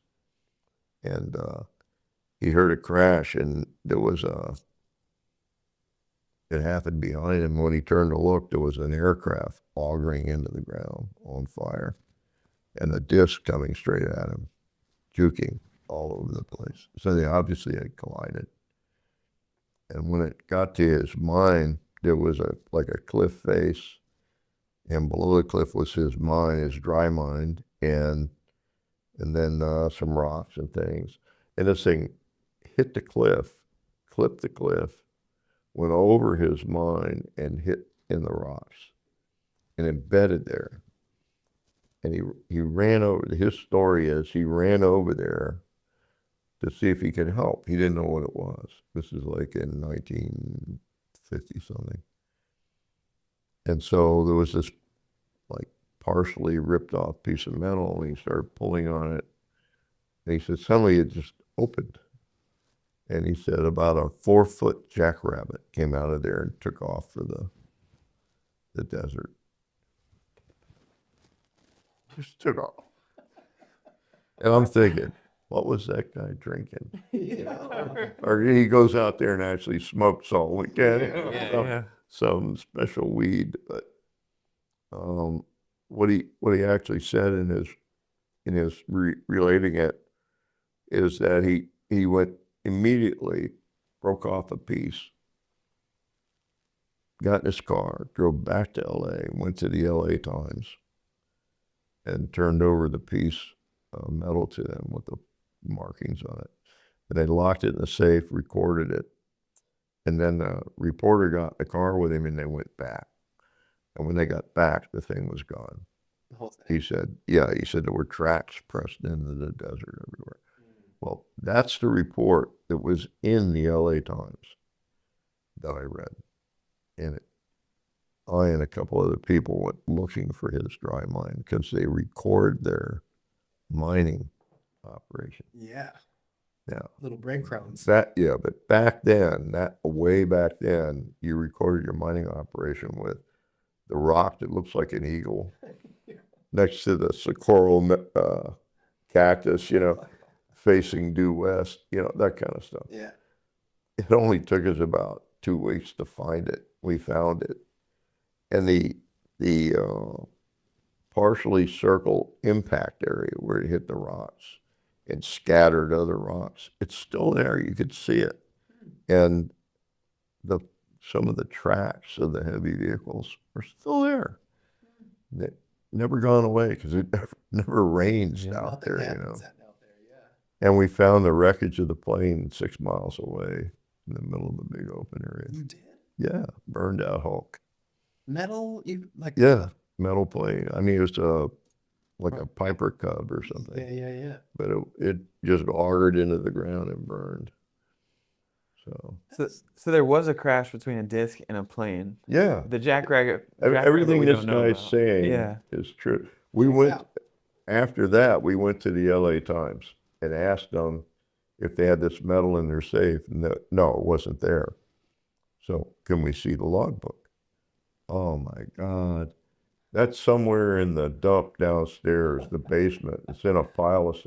We went down there, we spent 3 hours and found the logbook, and it's logged in. But the piece is gone, long gone. Yeah, right.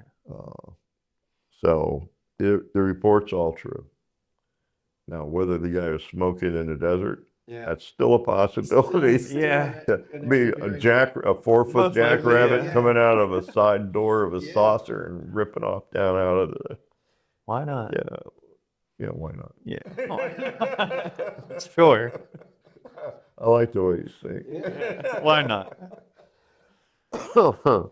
Well, then isn't it, man? So you went out there physically, but you could also remote view it too, even blind, I guess. If you think Yeah. you got to go do it, if you know you're doing it, that's not the right way. Right, I can't. But we could blind read you into it. Yeah, I And- can't. But I can't pick my own targets. No, you can't pick your own Now, targets. the reason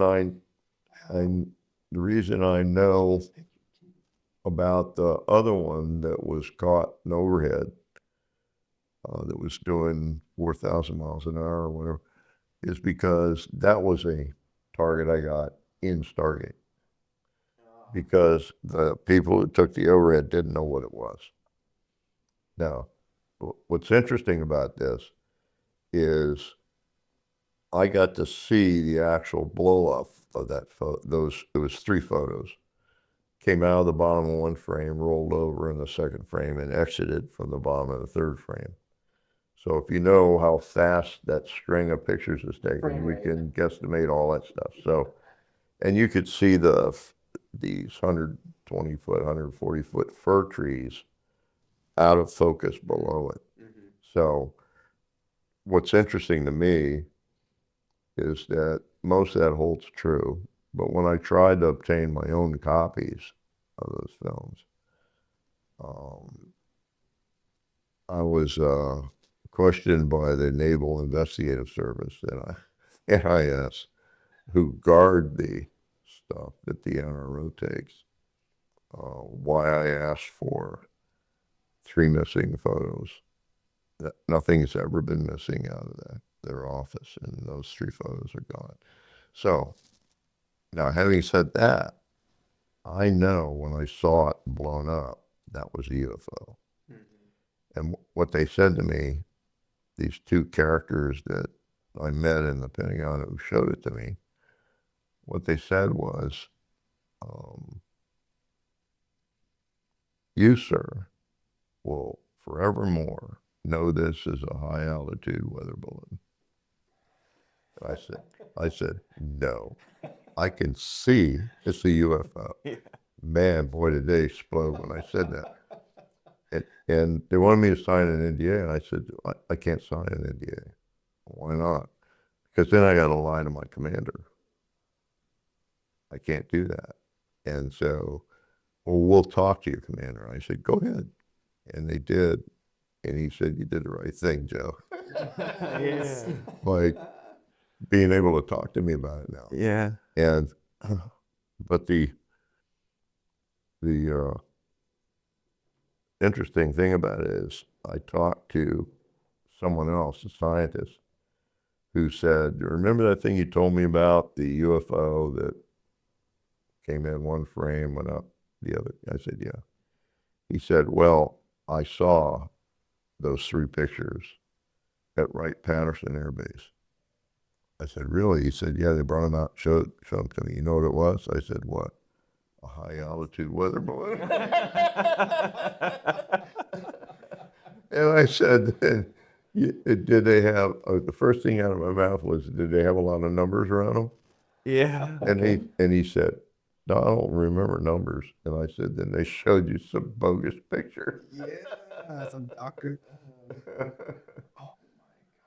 Yeah, it's like, crazy stuff. You gotta understand, I had no control over my targets at all. Yeah. Can you pick your own targets No. ever? Well, you No can't, way. there's a way you can do that. And Put them in a deck of cards and just pick a card. no, what you do is you can write out, say, 450 questions that you want answered. Write them on 3x5 cards. And they make an envelope you can't see through that a 3x5 card will just fit in. Yep. You put them all in those envelopes unmarked. Yeah. And you put them in a big green leaf bag and you shake it up. Yeah. And every day for about 4 years, you go in and pull one out. Oh my goodness. And you put it up, and whatever comes to mind, you put it on your screen on your computer, and then open the envelope. And if it seems to match, the question seems to match the answer, you type it at the top, save it to a file. Okay. If it doesn't, you take the 3x5 card that you just looked at, you put it in a new envelope, stick it back in the leaf bag. Yeah, right. How many leaf bags do you have? No, it's how big a leaf bag. bags do you have? Yeah. No, once in a while, my tasker, who is my wife, will stick one in the one-up pile of envelopes. And I just have I did. I don't do this anymore. But if I had a stack of envelopes on my desk, she'd just stick a new envelope under the bottom. I just work them one down. Yeah. And I don't care what they are. I just do whatever the viewing says. That's how I work. I was watching an interview with Skip Atwater, I think, and he had mentioned that you knew somebody you met dowsing. You have a friend in dowsing or Oh, something. yeah. And- Francis Farrelly. That's right. And And I also knew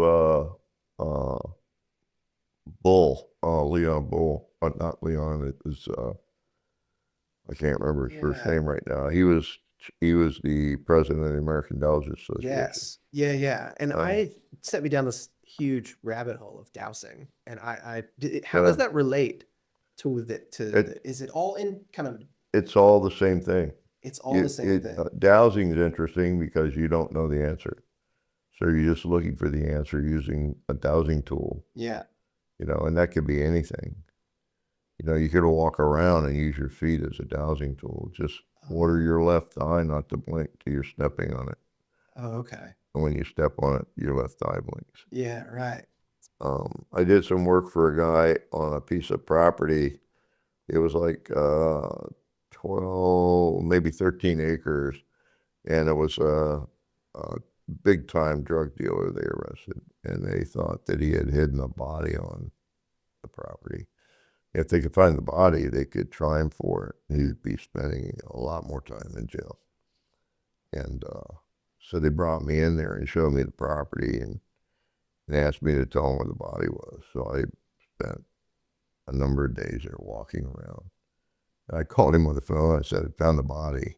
And he got all excited and he came out. I took him into the forest there and I said, it's right in. Oh, you're standing on it. And he jumped to the right. I said, now you're standing on the second body. Jump to the right. Now it's the third body. He says, how many bodies are in here? I said, 4, right in a perfect line. So they excavated the bodies and they were all Confederate soldiers that were buried there for the Civil War. No way. And he said, well, I didn't mean a Civil War body. I said, hey, you didn't specify. You just said you wanted a body. I found you 4 of them. Right? Conveniently located together. Expectation of answer. So they moved them to a formal cemetery for the Civil War.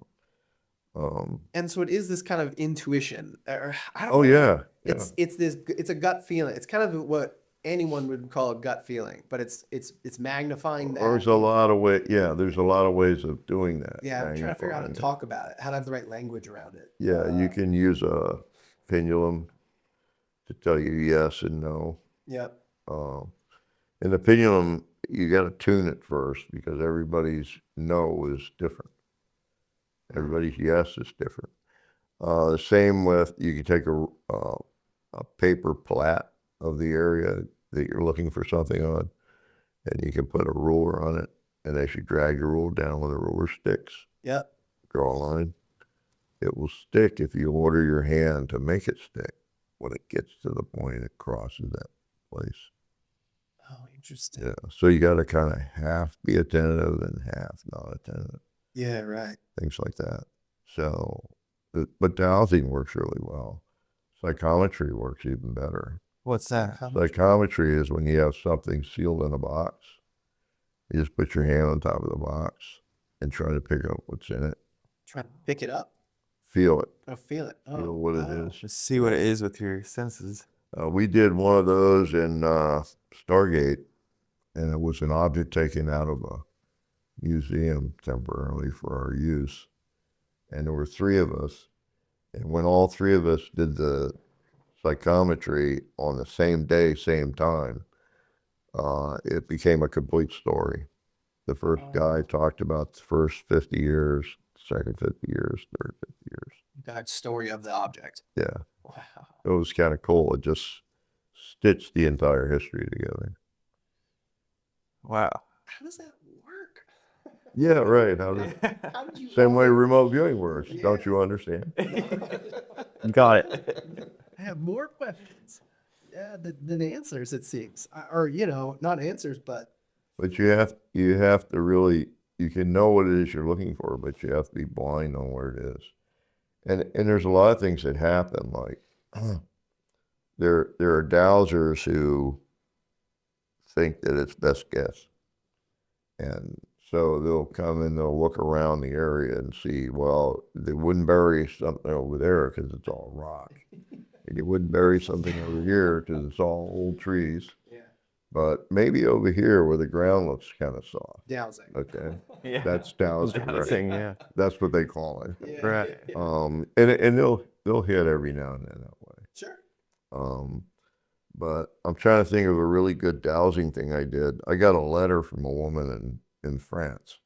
She had bought a piece of mountain property. It was on the side of a mountain, and it was maybe 60 acres. And she had it doused for water, and she had to do that 3 times. And all 3 dowsers told her there's no water here. And she wanted to put a B&B in there. It had a great view. Mm. And she said to me, she said, "Is it true there's no water here?" And I sent her back a place where she could drill. An X. She got an aquifer out of it. Wow. So that I'm sure that the water dowsers in France all know geology and that sort of thing, and the water would collect here and not here and over there and all that. Well, they were just wrong. Yeah. And well, it's almost hard to do the blind dowsing because Yeah. you have to walk around the property and let. All I used the flat she milled me. Yeah, it's almost like the more you learn about geology, Yeah. the worse you could be at dowsing because your logic is going to try and Yeah. take over from hearing or from reading stuff. One of the weirdest things I ever did, I went to a villa right outside of Paris that my client flew me there, and he was looking for some special papers, and he said, I think they're hidden here because I found one of the papers, one paper from the group with pigeon crap all over it under some hay bales up in the tower. So I'm pretty sure it's here. I just need somebody who really is familiar with secret hiding places and things to find it. So my wife and I went there, and it turns out that there's a 15-foot wall around this place with broken glass in the top. Because the guy who built the villa, it's on a hill overlooking a village, he built the villa to keep the lepers away from his well, the wall and everything. He got tired of lepers trying to get to his well. It was a hand-dug well. So he put this wall in, all with broken glass and whatnot. So I'm over there looking for the papers. I initially didn't find the papers, but we found a secret staircase we dug out going in the middle of the garden going into the ground. When we got into a cave at the end of the staircase, there was little small cave-like openings all around the inside of that cave with little wooden doors. That's where all the lepers lived. No way. Okay. And they got there through a hidden thing that went under the wall and down the side of the mountain to the chapel that he built. And inside the chapel was another hidden staircase that went down another tunnel and came out the basement of a house in the village. And I found all that. When I came out of the house in the basement of the village, I scared the crap out of some guy who was making beer.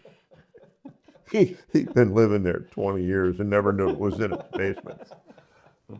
So I'm telling the client about how the lepers were dug a tunnel to the well from where they lived. And where the well came down, it went out like this in the bottom and made like a small beach all around the outside. And what we found all around that beach was old clothes, dishes. So they were washing their dishes in there, getting their water there, washing their clothes. These are lepers, and this guy's a free leper. So, and then we found another secret staircase in the very close between the main building and the graveyard. And it went down the side of a wall that was kind of hidden. It was buried in the ground. But then it made a hard right turn, and like 30 feet under the ground, you came into this alcove. It was like a storage room shaped like that with the bricks making arches. Excuse me. So we're looking in there. There's nothing in there, just a gravel floor in this arched room. And we found a secret hole in the wall. We removed that stone, and there's another stair. You crawl through there into a little alcove, another staircase going down to an identical room under that one with four or three German bodies, skeletons, buried face down in the gravel. You could tell because the backs of the skulls were out of the gravel and one of the fingers on one hand. And on the wall was their ranks and names. No way. Yeah. So we copied it down and reported it so that the families of those people would know how they died. Obviously, the resistance killed them or something. Sure. So we're finding all this stuff, but we're not finding any papers. We're finding everything under the sun, but no papers. So we're having a picnic outside just before. We were going to go back to the hotel, and the next day we're leaving on the plane. We were there like 7 days. And we're having this beautiful picnic. And there's this guy leasing the villa from my client. And we're sitting there drinking wine and eating cheese and this wonderful bread and whatnot in this garden. And he's saying, it's a real shame you didn't find the papers, because the papers would have doubled the value of this painting collection that you have. And I said, yeah. And I'm looking at the guy leasing the villa sitting directly across from me. And every time we start talking about the papers, he did this.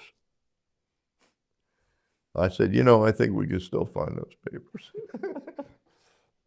And he says, how though? I mean, and I looked at him and I said, well, why don't we ask your leaser here? And he goes, okay, I know where they are. He found them in the tower and put them in his closet. But he said it looked like they were important. The only place he hadn't looked yet. Yeah. So that was really wild. But to find the lepers living right there so they could get to the well. The source of the well, basically. They dug in underneath the wall and everything. It's like, wow. That's incredible. Yeah. We were just talking yesterday about how we've lost. I think we lost a lot of knowledge at the when the Library of Alexandria was destroyed. Oh yeah, burned to the ground. Yeah. And do you think that some of this knowledge was maybe known longer ago, 1,000 years ago, and then we lost some of that? Well, the information? oldest remote viewing in history is actually written in Greece. And it involves not only the Oracle of Delphi, but all the oracles. This very rich man wanted some advice, but he didn't know which oracle to go to. Now, this is actually written by the Greeks. So what he did is he hired some people to work for him. And what he did is he hired one for every oracle there was. And he said, in the future, 6 months from now, at this time, this date, this day, I want you to visit this oracle. He said this to each one of them. Visit this oracle, and on that specific time and date, on that day, ask the oracle to tell you what I'm doing. Okay, and he they're sent all them out, on the same day. and they're same time. all they're all going to ask that question of all these the different same oracles time. at the same time, Got it. and at that same time he'll be doing something Yeah. that's completely different. So what he was doing, what he did is he built a fire in a cave. He's all by himself, and he cooked fish and pork together in a cauldron made of brass or bronze. I can't remember now. There's some, some metal, brass or bronze, but it had a tin top. And he did it on that particular day over that 2-hour period. Almost all the guys came back and said, this oracle said this, that. They were all different. All the stories are different. The guy who saw the Oracle of Delphi came back, and what he said was, I never got a chance to ask her the date and time, but she told me you were cooking fish and pork over a fire in a cave with a tin top on a brass cauldron. That's how the Oracle of Delphi got to be really famous. Wow. But that's written in Greek. Mm. It's actually true story. Do you think that anything like psychedelics or anything play a No. part in any of this? Because with oracles of Greece, and I know there's a lot of speculation around. Yeah, well, the Oracle of Delphi had a room that had a second floor balcony in that room. It's like a big cutout in the side of the mountain. So you came into that room, and there were arches underneath that went to these small tunnels. And all those tunnels went way back into another room, and that's where the Oracle lived. No one ever saw the Oracle. They could only hear her. And so the Oracle, you wanted to visit the Oracle, you would come in and you'd ask a question. Then you go up to the balcony and you stand in the balcony, and the Oracle would eventually get to your question and tell you the answer. Between the arches were these stanchions, and they had these metal things sticking out where they put a lot of the stuff in and set fire to it like torches. Yep. Well, that was hashish. Marijuana and hashish. Yeah. So there's a blue haze in the upper deck. So no matter what the Oracle said, the guy up there is going to know it. Yeah. It's true. Because he's not leaving till the fires go out or whatever. Yeah.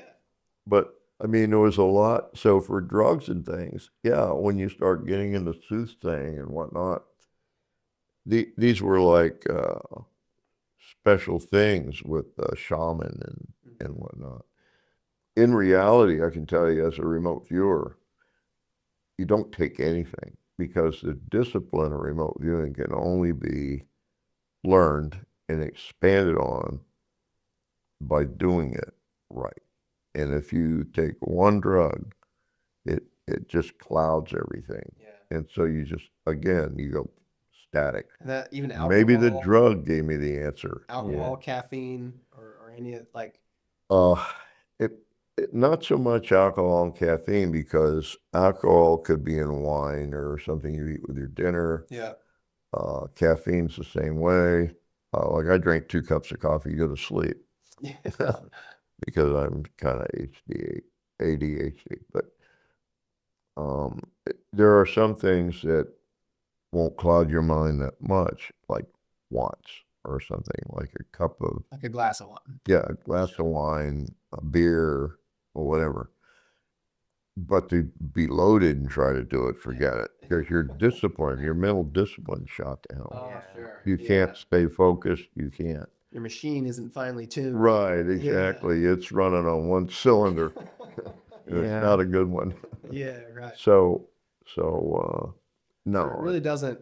Doesn't it's not a add- part of the practice. It doesn't add. No. Actually, subtract. It's It subtract. doesn't super load it. It Yeah. doesn't put a turbo on it or any of that stuff. But there are people that still insist on doing that, like using ayahuasca, Oh, which yeah. is used in the Diamond Church.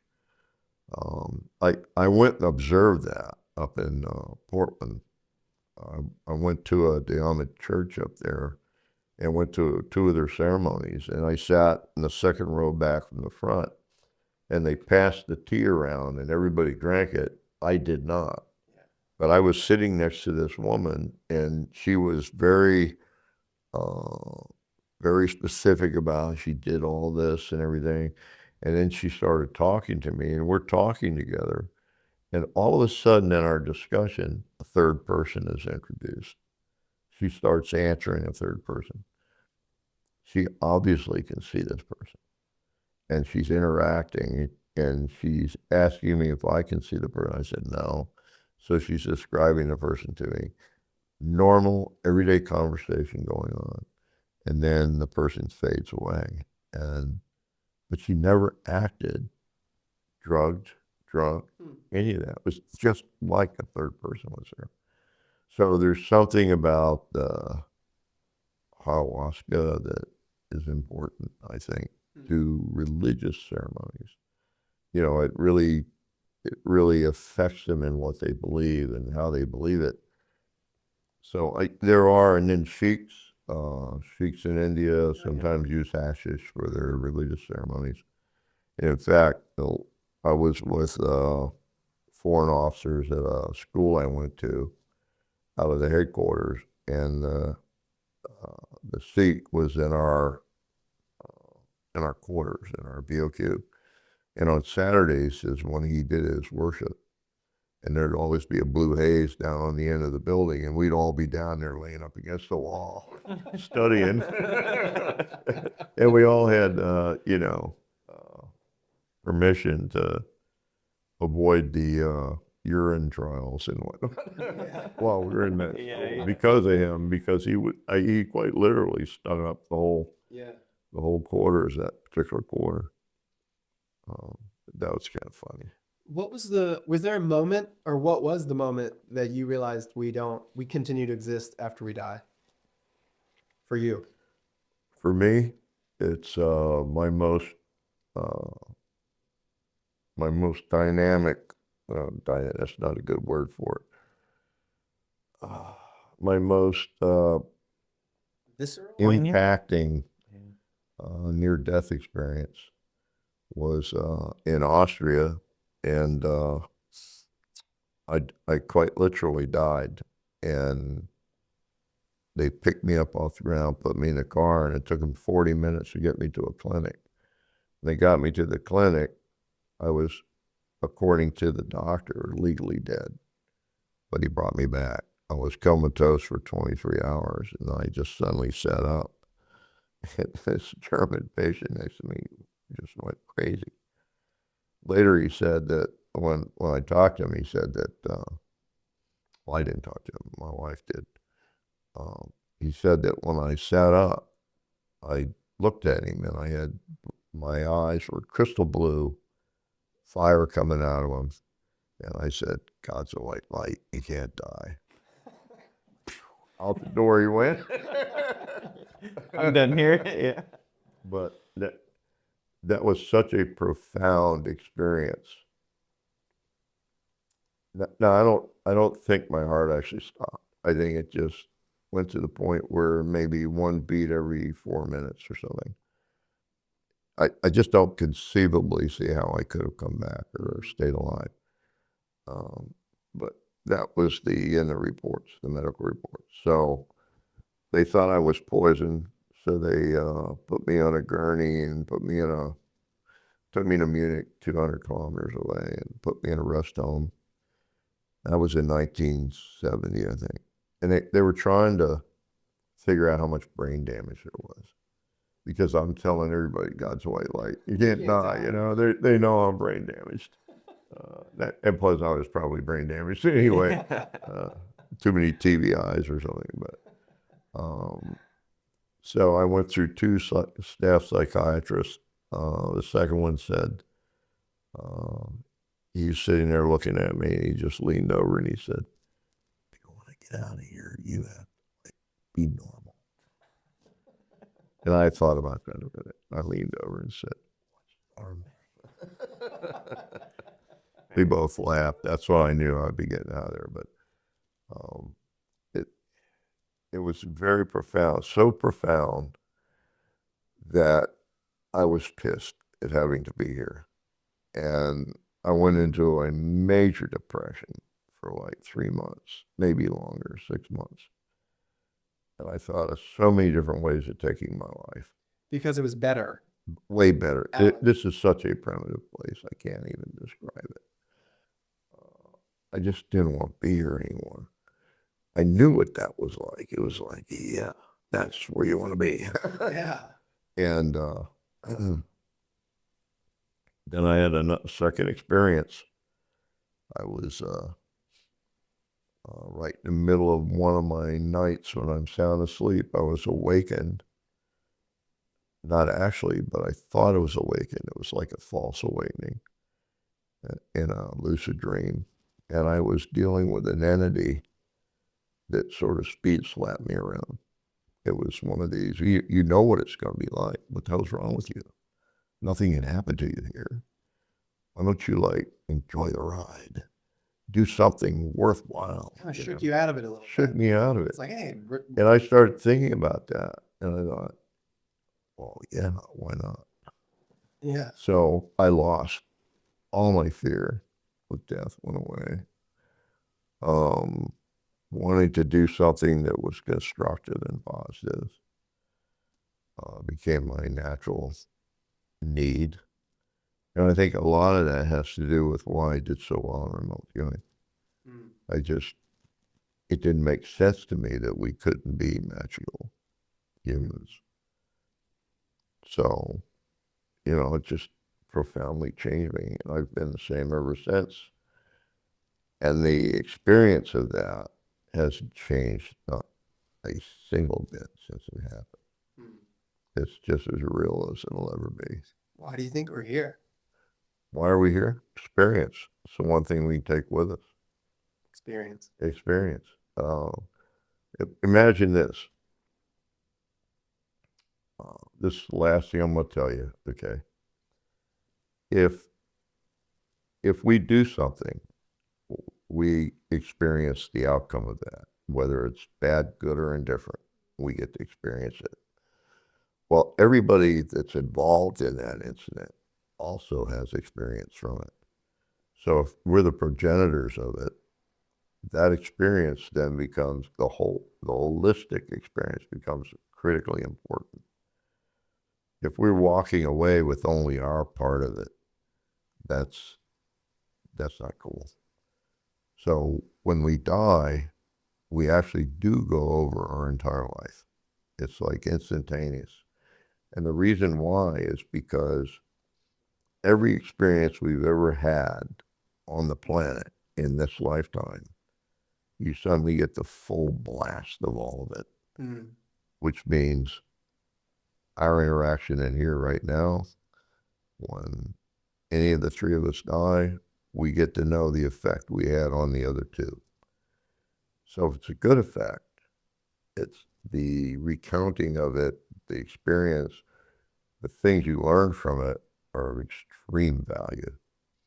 If it's not constructive, if it's destructive, we feel huge remorse and huge pain from having caused it on people as well as ourselves.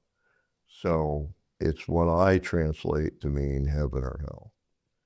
Hell is dying and coming to understand all the pain you've caused others and yourself, the full brunt of it. Heaven is knowing what you did that was right and how it affected others. And it could be thousands of other people because it ripples through contact. So you can imagine what Mao Zedong is feeling when he died. Now, it's going to take a long time for him to unburden himself from that. But it does take a long time to accept the reality that when it's a good one, it teaches you. Your next lifetime or your next thing you do is going to be far more valuable because now you're carrying that experience into that. That's how I think it works. And I think I sort of got a taste of that by having that very profound near-death experience. It's interesting. Yeah. It sort of corroborates. I've watched a lot of the NDE. There's a lot of YouTube channels with a bunch of Yeah. NDE Yeah. stories, and a lot of them go into this life review that they talk about and how. Yeah, and what it is since you suddenly are enriched with a full experience, you think you just looked at your whole life, when in fact you just remembered everything. You're allowed, that block is taken away, and you're allowed to remember it all. And it feels like you just did a life review. And you got all the pain or all the good feelings. Yeah. Right. So that's how I think it works. And if it does, then there's other places we go that we don't come back here once we're satisfied with our experience here. Sure.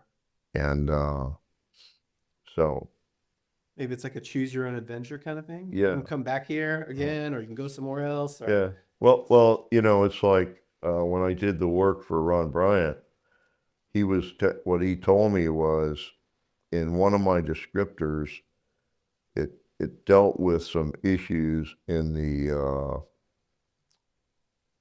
string theory area. Oh, okay. He said at that point, string theory was being thought of as the strings are in circles, which makes it a very confined thing in its outcome. The fact that I had the experience I had and gave him the information I gave him, he said it kind of straightened those lines out. And by straightening lines out in string theory, what that does is it opens an entire world. It could be 10 times bigger than this one. Incredible. Yeah, and we could just be stepping from this one to there, and it could be extremely credible or important. So I don't know that answer. There's no way to know it till you do it. That's right. Yeah, We're all just But pondering. And I will tell you, all experience. you live your life the best way you can, and you won't have any fear of it. Yeah. I watched people who told everybody what a good person they were and how hard they faked it. And when death came rolling around, well, they fought it tooth and nail. And that did not make me uncomfortable. It sure made them uncomfortable. One of the remote viewers, well, all the remote viewers are dead now, out of the original 6, except for me and one other. And 2 of them were my probably 2 best friends in the world. By the time we got to the end, when I retired anyway, or they died, his name was Hartley Trent. He was way better than I'll ever be. I mean, he was that good. And he was a very honorable person. And when he was dying, I don't know if it was from the calamity of Agent Orange or not, but he was in the hospital. I was there. Skip Atwater was there. His wife was there, and he was comatose, laying in the bed. Not saying overt, he's dying, right? All of a sudden, his eyes opened, and he sat up, and he said, What are you guys doing here? So, well, Hartley, we wouldn't have missed this for the world. And he laughed, it's like, oh man, I'm so glad you're here. Joe, did you ever meet my Uncle Thomas? No, I'm just throwing that name out because I don't remember what he said. Yeah. And he said, oh, Tom, this is Joe, one of my best friends. I turn around, I'm shaking air. Before he died, I met half his relatives that had passed in that room. And his wife was like, she said, I didn't know some of those people. Whoa. Yeah. And they were, and then he just said, I'm really tired. And he laid back, gone. Just like that. This whole thing is like 30 minutes. Wow. It was an incredible death. What an experience. Yeah. Incredible death. He's just an amazing guy. I had another guy played a trick on him. He collected hand-painted Audubon pictures of birds, had them framed, and they were all over his office and his den. So we're visiting him. He's dying. He's laying on the couch in his den. And I said, what can we do for you, Harley? And Harley says, well, I always wanted to paint this damn den. The walls are dingy. It takes away from the beauty of the birds. Okay, so we get a color thing, and we pick a color. A palette. Yeah, pick a palette. Yeah. So he picks out a palette. Okay. We go over there. We got the cans and the paintbrushes, the tarps, all that stuff. So we take one picture off the wall, and we put a little patch of paint on there and says, "That's the color you like?" Oh, man, that's great. So he's laying there and says, you just relax. We're going to paint your whole den. And we start with the brushes, and we hear this. He's sound asleep. We look over. He's gone. We open the other can and take out the color that's already there, paint over it, hang the picture back up, and leave. Take everything with us. And we go see him the next day, and it's like, I had this dream with. He finally woke up, caught us covering up the paint. Yeah. That's pretty good. Yeah. I wanted to ask you. I've never like asked a psychic how their dating life was. How did you meet your wife? How did I meet my wife? Yeah. She was my trainer here. Oh, really? Yeah. She trained my last gateway. I guess you passed the test. Yeah. Did you see it coming? Did I see it coming? She did. She did. Well, I kind of did, but then I didn't, because here's the truth of it. At the end of the gateway, everybody was leaving, and I said, "So where are you going now?" She said, "I'm going home to feed my dogs." And so I said, "Want some help?"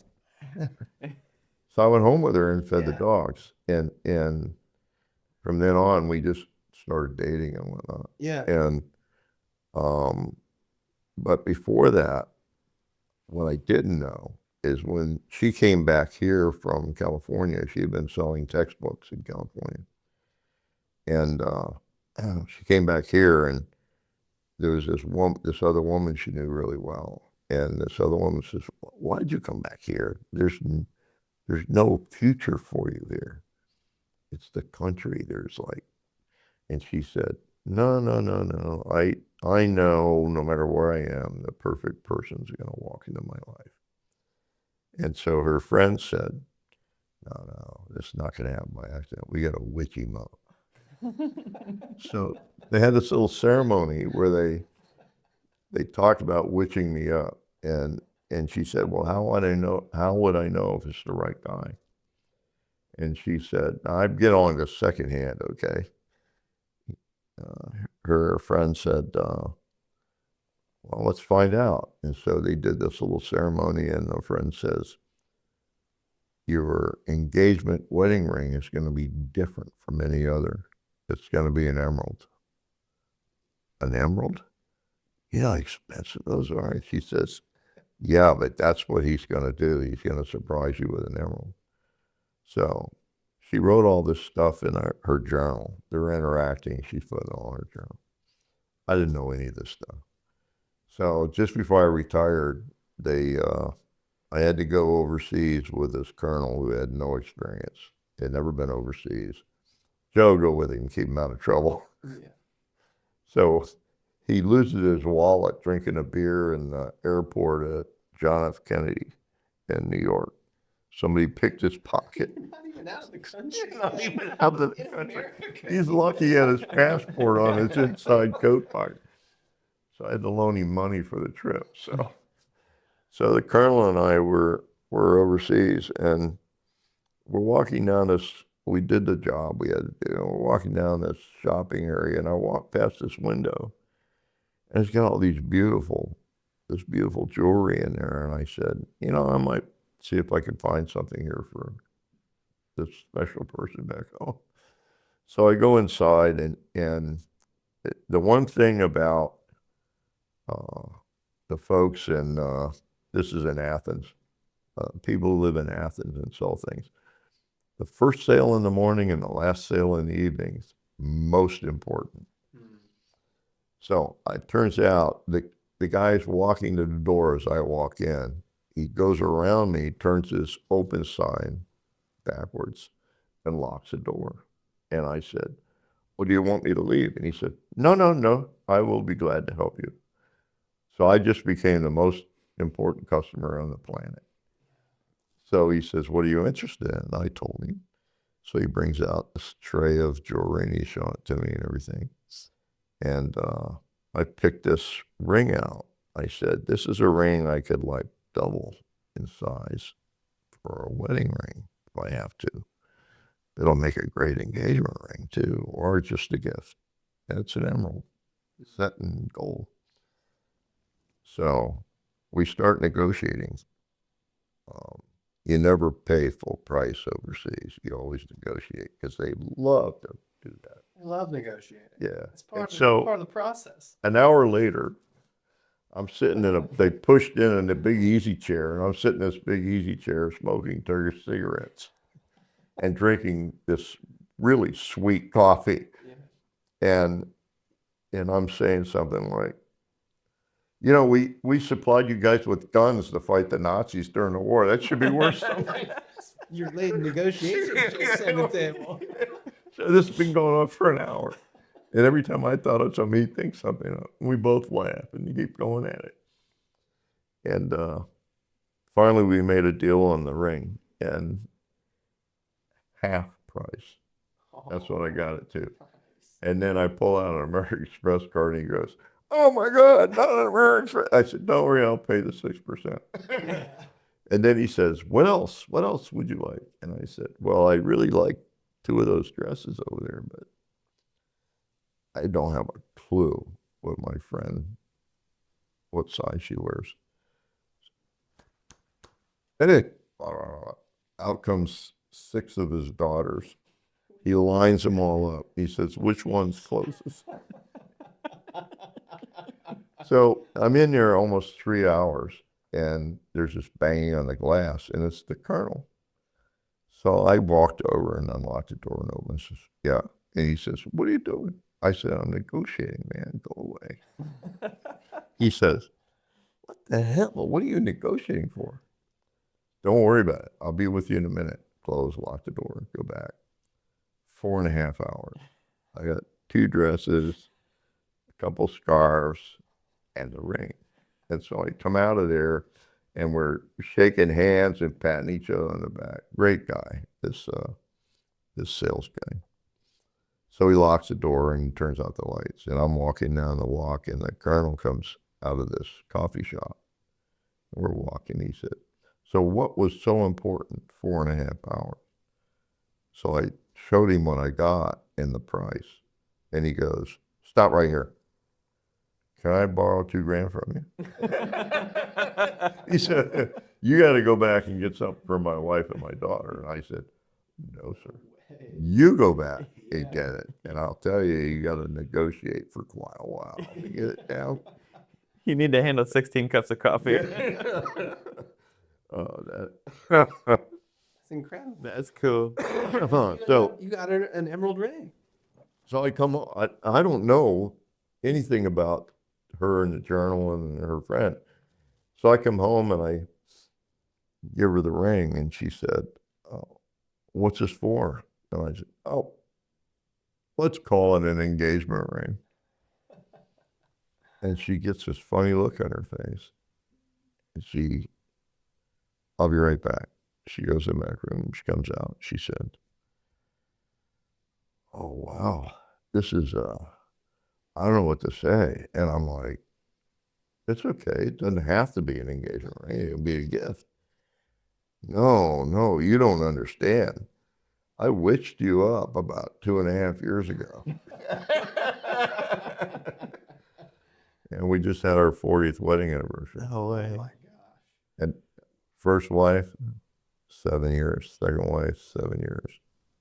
40 years. Wow. So it was Congrats. absolutely meant to happen. That's incredible. Yeah, congratulations. I Yeah. love that story. Yeah, it's Oh, great. wow. It's an incredible thing. And she said, I knew all I had to do was wait. Walked right in. Now, it really wasn't as easy as I just explained, Yeah. because I was married, divorced twice, and I told her right up front when I gave her the ring, we could call an engagement ring, but you understand, I don't ever want to get married again. I screwed up 2 of them. I don't want to mess up another one. That's okay. Don't worry about it. Okay. So I tried to like stop dating her so much. So I stayed at Fort Meade like a month. Didn't even call her. I finally, I just couldn't stand anymore. So I went out and got in the phone booth and called her and said, let's get married. Yeah.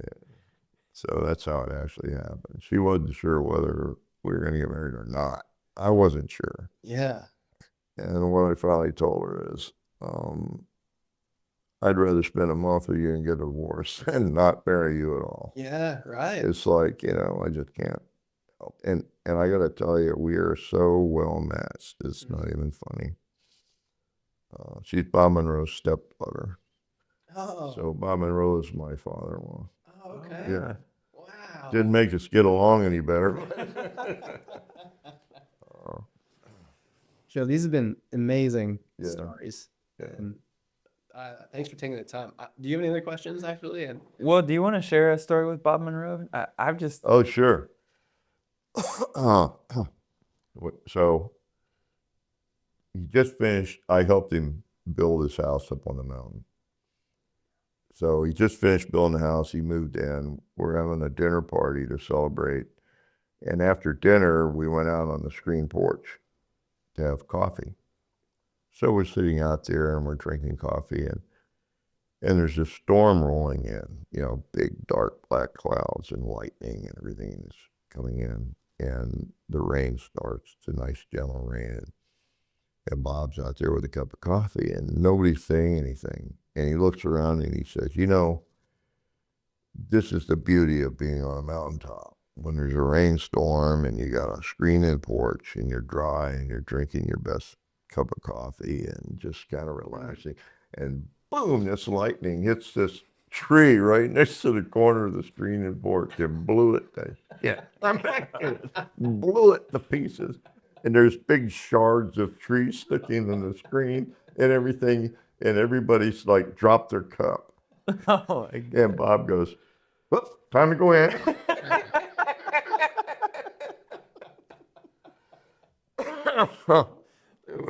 That's a great story. Yeah. No, I went to his office every morning. He's writing his 3rd book, and he said, here, read this. I wrote this last night. That's why I read it. He said, did you understand it? Oh, no, I'm sorry, I didn't understand a word. So he explains it to me. And then the next day I go in and it's the same thing. And I said, can you like go over the last yesterday too?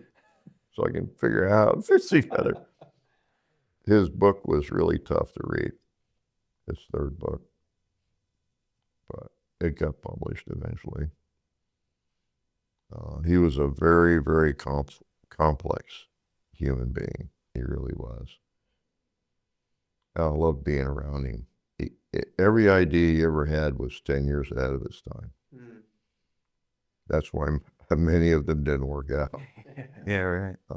too early is just as bad as too Yeah, late. yeah. He had an idea 12 years before it ever happened of setting up a bunch of phones, hiring a bunch of psychics. You would answer the phone and say, what's your problem? Oh, let me ask the computer. And give them the psychic answer.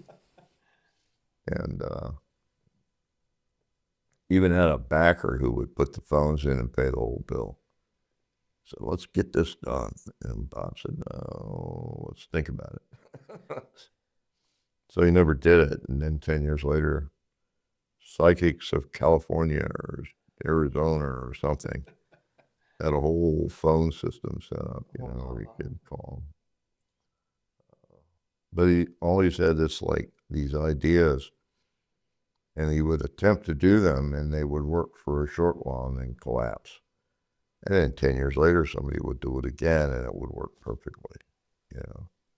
Like he bought a television station in Charlottesville, and his idea was he was going to tape a 30-minute tape of news, and then copy it and mail the tapes out to all the local news stations, and they could play that over and over and over when they weren't showing other stuff. No, nobody agreed. It was like, nah, who wants to see the news over and over and over? Yeah. Yeah, oh, well, who indeed? Great question.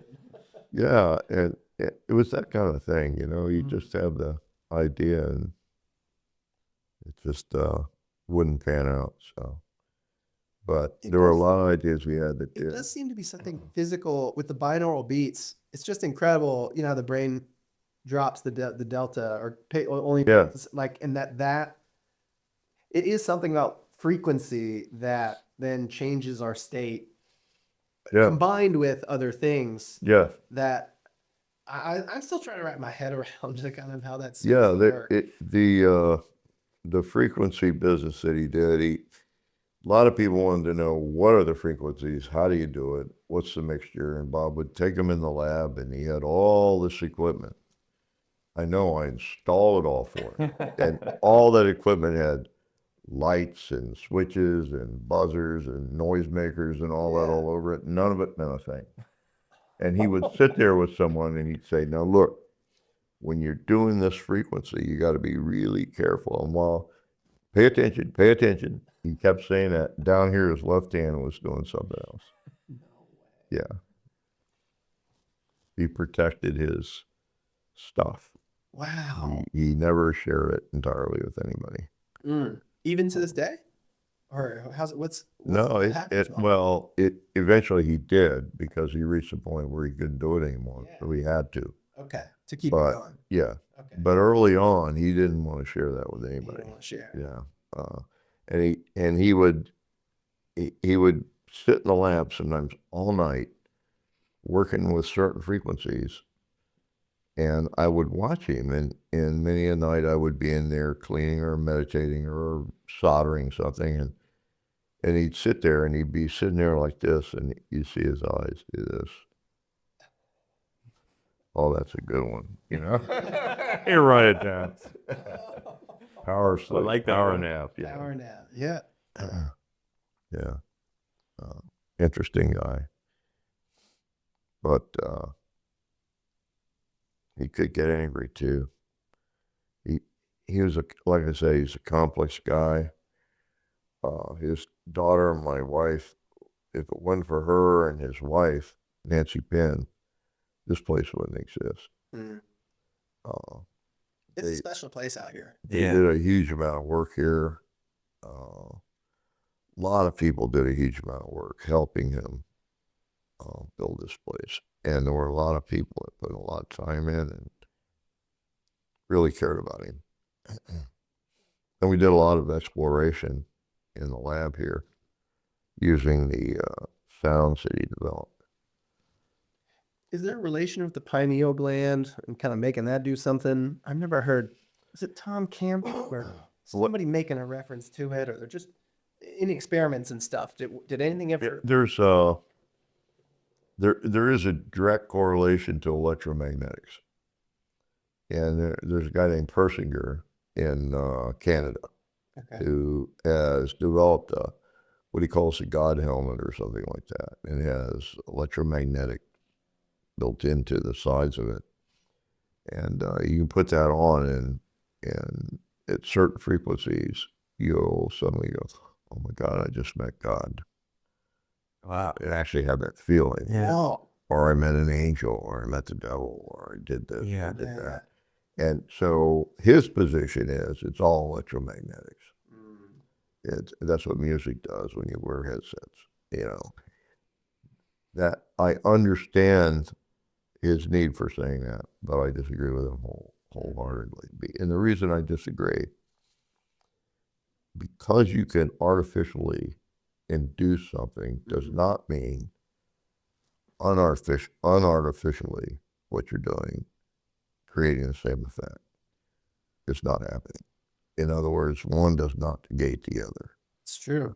And so I've been so long in the science side of things that I understand research really well. And there's a lot of statements made by scientists that are wrong. You can't say you did A because you simulated something that's done a different way. No, it may appear to be the same. Yeah. Doesn't guarantee it is. In fact, I'm the only guy in history that got, the Parapsychological Association has got, I don't know, 1,500 members all over the world. Okay. Every single member has to have a doctorate. They're all researchers or professors in college. Oh man. I have a full membership when I didn't even have a degree. Wow. Yeah. Yeah, that's how much I've been involved in research. That's amazing. Now, I have a degree now. I graduated when I was 72. Sure. Right. I got my degree in sociology. Yeah. And I did that deliberately because they were doing away with it. The word social is communist. That's right. And I said, what are you replacing it with? They said, the humanities. I said, oh, that sounds really sweet. What is it? Well, we don't know yet. Oh, so you're replacing the entire field of sociology with something you're not even sure about. Yeah, well, I want sociology. Well, you better do it in the next month. So I got it. But the thing about it was, when I joined the Army, I didn't care about degrees. But, I grew up with my father, and that stuff never mattered to me. What a man does and knows what he is more important. That you understand yourself so deeply that you don't care what other people say. That's how I grew up. So whenever I wanted to know something, I would go to this teacher's college in New York and sign up for courses. So over my career in the Army, I accumulated through about 325 credit hours. So they caught me. They called me on the phone one day and said, you can't do what you're doing. You have to have a degree. This is a teacher's college. You come here to support what you're doing. And I said, I thought education was about learning. When I want to know something, that's when I go to school. I think that's a fine way to learn something. That's great. Makes a lot of sense. Yeah. No. You have to have a degree if you want to continue going here. I said, okay. What degree in my myriad of subjects can I qualify for? Yeah. 5 subjects, but you have to have one course in all 5. So they listed them, and I said, sociology sounds kind of cool. I think I'm going to do that because I've always wondered what motivates people to do things. Yeah. And that's why I took it. But I had to finish a course. So I signed up, took the course, and as soon as I signed up, started the course, I had surgery on my spine. So I'm flat on my back for the entire month with a laptop tucked under my chin like a violin.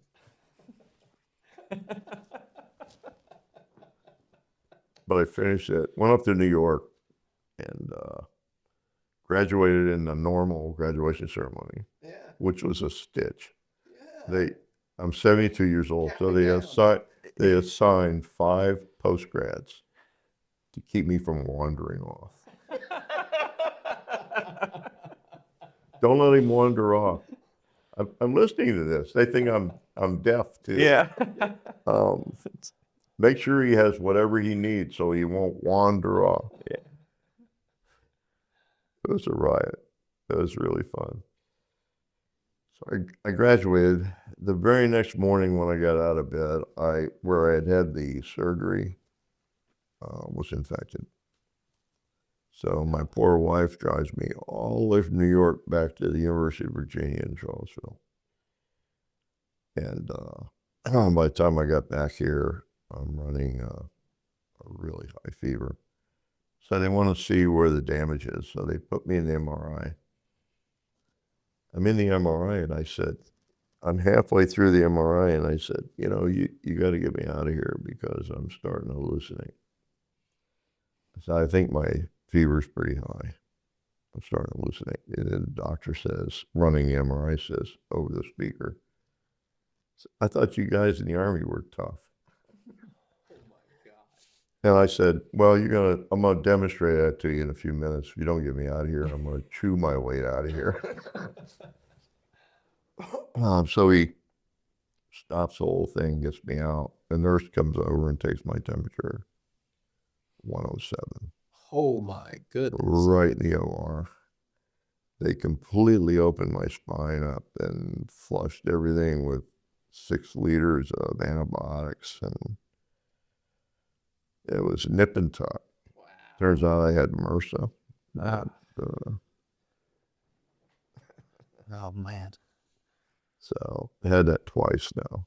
Fought it off both times, but boy, I mean, coming back from that stuff is really hard. There's a lot of physical therapy. Or like, Oh yeah, huge amount of physical therapy. Yeah. I live by therapy. Oh. It sounds like it. Yeah. When you fall off a bike and break something, it's like Yeah. therapy. I've been falling out of things on my whole life. You lived a very eventful life. Yeah, so anyway, I might have to. Yeah, this has been fantastic. Yeah, man. Yeah. I can't. Thanks for spending some time with us. Yeah, Oh yeah, it's a lot of fun. can't tell you how much it means to us. Yeah. I can't believe the stories. I can't believe Oh, what you've done.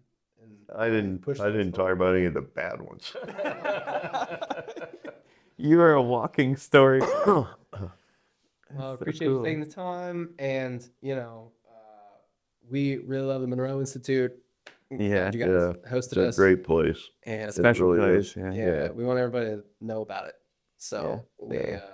like. Just remember, you're more than your physical body. That's right. Yeah. That's right. Big time more. Roger that. All right, we'll get out of here. Thanks, Cool. guys. Yeah, man. No, thank you. Thank you. Thanks, Appreciate Joe. you. Yeah, man. Bye, everybody.